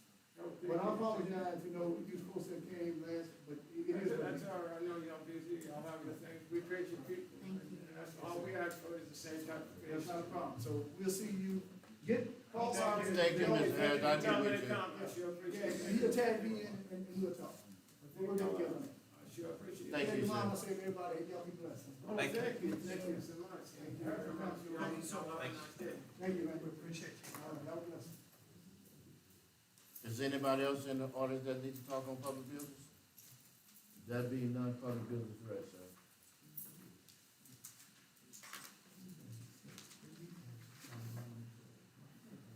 Next on the insurance and personnel. The Insurance and Personnel Committee will convene. We have a quorum. There are no action items and non-action items. Does anyone have anything to come before the Insurance and Personnel Committee? And we will recess. Thank you. Next is Community and Economic Development. Mr. Reggie. Thank you, Mayor. All are present. Under action items, to consider a recommendation for approval or objection to industrial tax exemption application number 202-00049-ITE by Supreme Rice Mill LLC to the Louisiana Department of Economic Development. I move. Second. Move in second. Approve or? Approve. Approve. Second. Both. Any discussion? For the record, Ken, because I don't even know what this is. That's when they were given the tours last month for Well, I spring. wasn't there. So that's what I'm saying, I wasn't there. But does it help? It solidifies Yes. Supreme Rights here in Crowley. Oh, well, hey, but I don't know, they put a big money out there. Yeah. Thank you. All in favor? Aye. All opposed? All right, passes. And then, for discussion item, we had statewide Clean the City contest results. Mayor, you wanna take that? Go ahead. Go ahead, I don't- Mr. Reggie. I don't have a letter or anything, but we did come out. There were many people, thank you, there were many people involved in that, and you were one of them, Mr. Reggie, and I appreciate you and Valerie taking the judges and many of the people, baseball teams, city employees. I commend everyone for working so hard. We won our district, and go ahead, give them the good news. And the regional too, but we came in second place. Thank you, Mr. Reggie. West Monroe got us this year, but we'll look at them for next year. It's all good. Anything else to come before economic development or community? I will recess. Thank you, Revenue and Finance, Mr. Bell. Thank you. Revenue Finance Committee will convene. We have a quorum. Stephen Primo absent. Under action items, to approve an appropriation request in the amount of $13,000 from the general fund made by the Chief of Police Jimmy Broussard for reimbursement of emergency overtime paid during Hurricane Laura in 2020. And I so move. Move the second. Any discussion? No discussion. All in favor say aye. Aye. All opposed? Ayes have it. Under number 2, under action items, engaging Calder, Slavin and Company LLC for auditing services and Louisiana Legislative Audit of statewide agreed upon procedures, otherwise known as SAUPS, for the city of Crowley's fiscal year ending August 31, 2021, and I so move. I have a comment. There's a motion on the floor. Is there a second? This is to keep the sitting auditors that we've been using for years. I'll second. Since motion's been seconded, any discussion? Yes, sir, please state your name. Stephen Musa, Nornell Sites in Frederick. I'm just a CPA and I live in Acadian Parish. I just want to introduce myself tonight that, as a council and the mayor, you do have, I just want to say that we have choices for who to choose for your auditors, and I want to introduce myself and if you would decide to have a proposal put together, I think we'd be able to save some money for the council and the city, and to help you some money in other areas that we finance. We have a lot of issues tonight, we'd like to see the money spent elsewhere. So anyhow, I just want to introduce myself, and if the mayor would like to meet with me, I know he makes the appointment, and the committee approves the selections of the auditors, so I just wanted to give you the opportunity. Thank you. I do, yes. Mr. Ford? Yes, and just to clarify, your firm does municipal accounting, Oh, yes. that's part of your expertise. My firm is, we're a $16 million firm. We have offices in Lafayette, Eunice, I'm at our Eunice office. I live in the Resort community, and we have a Morgan City office in One Avenue. So you've been doing, firm's been doing municipal accounting for quite some time? 25 years. Okay. Yes, and I'm working with the mayor of Abbeville, we do their audit, and the city of Eunice, I do their budget work, consulting, and we do a few parish governments as well. Definitely can help you. I apologize, so did you say the mayor of Abbeville? Yes, Mark Piazza. Mark Piazza? I was there last night delivering their audit. Yes, Mr. Martin? Okay, so, I mean, there wasn't, Question, Mike. there wasn't a hell of a hesitation going on here for a minute. The question I have here, is this up for RFP? Yeah, as a, I mean, wait, hold on. I understand what I'm saying here. I mean, I want y'all to understand. Well, he just brought up, I mean, are you planning on putting in a proposal? I'm asking, I don't know. if it's requested. Professional services do not fall under RFP requirements. Okay. But it is an option. But again, it's usually rated under the ordinance for municipalities. The mayor makes a recommendation, the council approves those recommendations. Oh, okay, well, I'm thinking that you were, ready to put in the proposal. Okay, now, And, but if you're requesting one, I am ready. The thing you need to consider, and with all due respect, having to deal with, law firms as well as accounting firms, is a working relationship that has been established. I'm not doubting or questioning you or your firm's, capability by any means. But I think there's an establishment that also is why this was brought up at this moment, if anybody's wondering why that took place. How long is the current auditor being? It's on an annual basis. Oh, how long you, Fuller's leaving? He was here during Greg's administration, Yeah, we don't want to go on the phone. 12, yeah. No, I just think that, it's always Yeah, good to Mr. have, O'Shea, Lewis, and you Rose, know, it's good to have fresh eyes on Hey, things. that's why I'm asking the question. Do we have or will we present an RFP? The simple question. I mean, I understand what we've been doing, but at the end of the day, and I don't know nothing about accounting, but you ain't gonna touch my money, but I'm just saying, listen, I'm asking the question, if he can do a better job than what we have, well, I mean, it is what it is.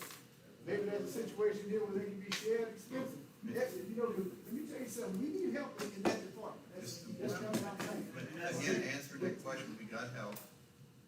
In fact, let me just say, we got help. When you consider, we did not get our budget for 3 months until it was basically sorted to a CPA on staff, because that was the condition. You know that was. Here we go again. Excuse me. That is exactly what it is. Yes, that's right, Mr. Core, because if you remember correctly, you tried to amend, you amended the agenda, and you got a nay vote by Lyle. And you sat there and said the only way you're gonna get it on the budget passed is if we get what we wanted. And that's how, no, it's not, you wanna get the recording? I'll be glad to get the recording, because that's exactly what happened, Mr. Core. Hold up to what you know is right, because I'll be glad to pull the recording, because that's exactly what happened. So we extortionist. That was the only reason he got it was because, I got it, yes, I got it, you asked for the agenda to be amended. You didn't get it amended because Mr. Lyle Fogelman did not vote for it. You said, the only way you're gonna get this budget passed is if we get this on the agenda and the CPA and on staff. We got the CPA on staff. So my point being, Mr. Martin, to answer your question, was that you said. staff?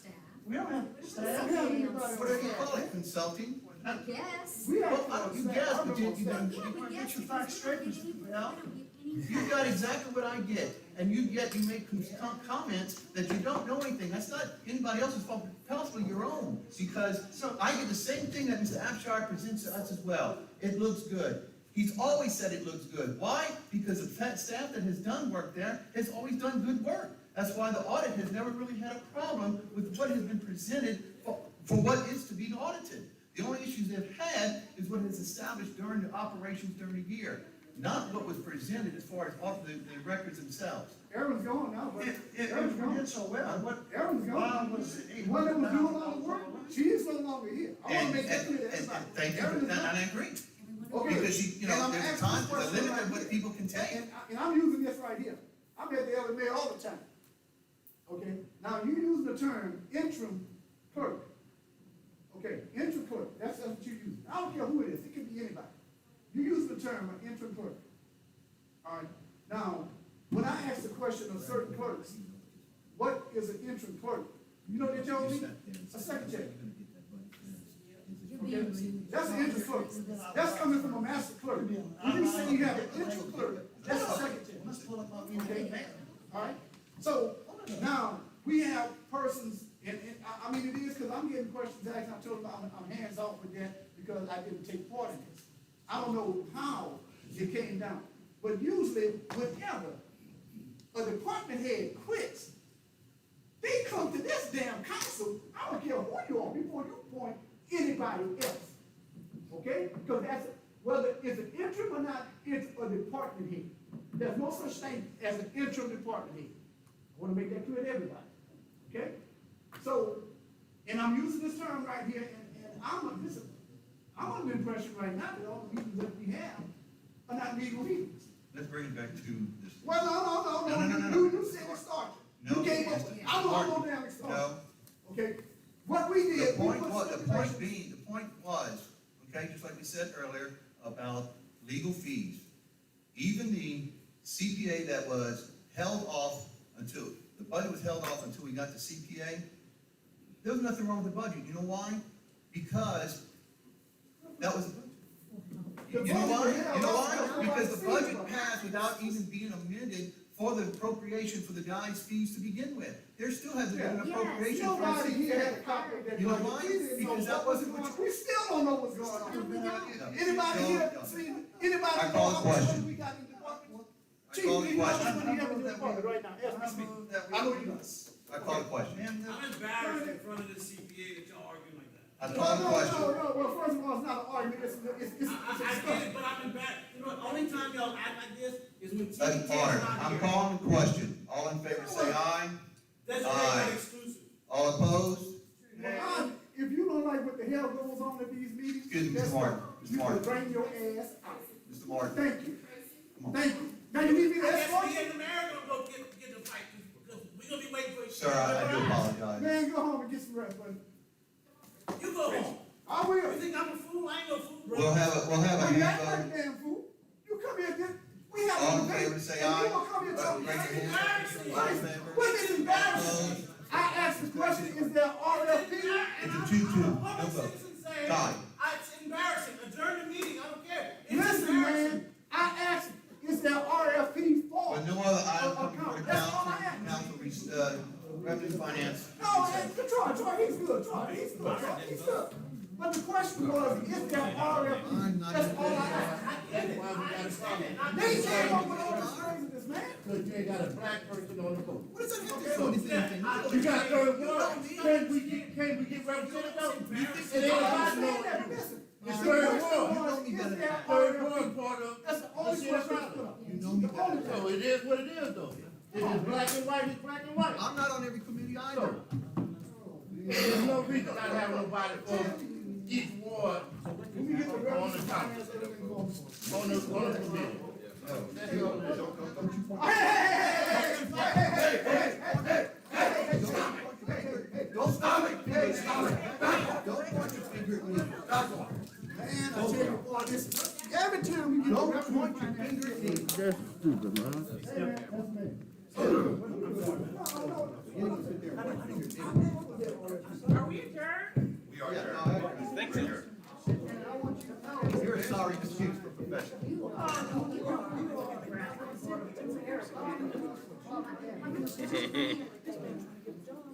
Really? That's all that. I don't, I get it, what am I? I'm not on that committee, so I don't know, but I think